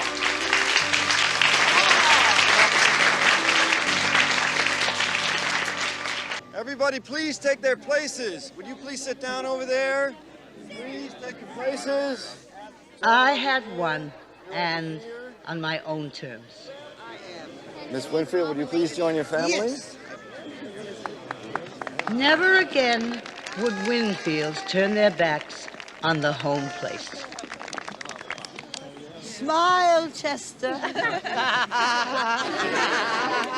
Richard, come here. You have earned the right to be part of this family. Perhaps Grover will return to Winfield. All right. Maybe Arthur and his family. Smile, please. Perhaps even Chester and Luther, too. Please, everybody. Hold your places. Please sit down again. One more for protection. We cannot know what the future holds. But whatever comes, Winfields and Winfielders will face it together. Hold it. That's fine. Winfield family reunion. Lovely. And it was lovely.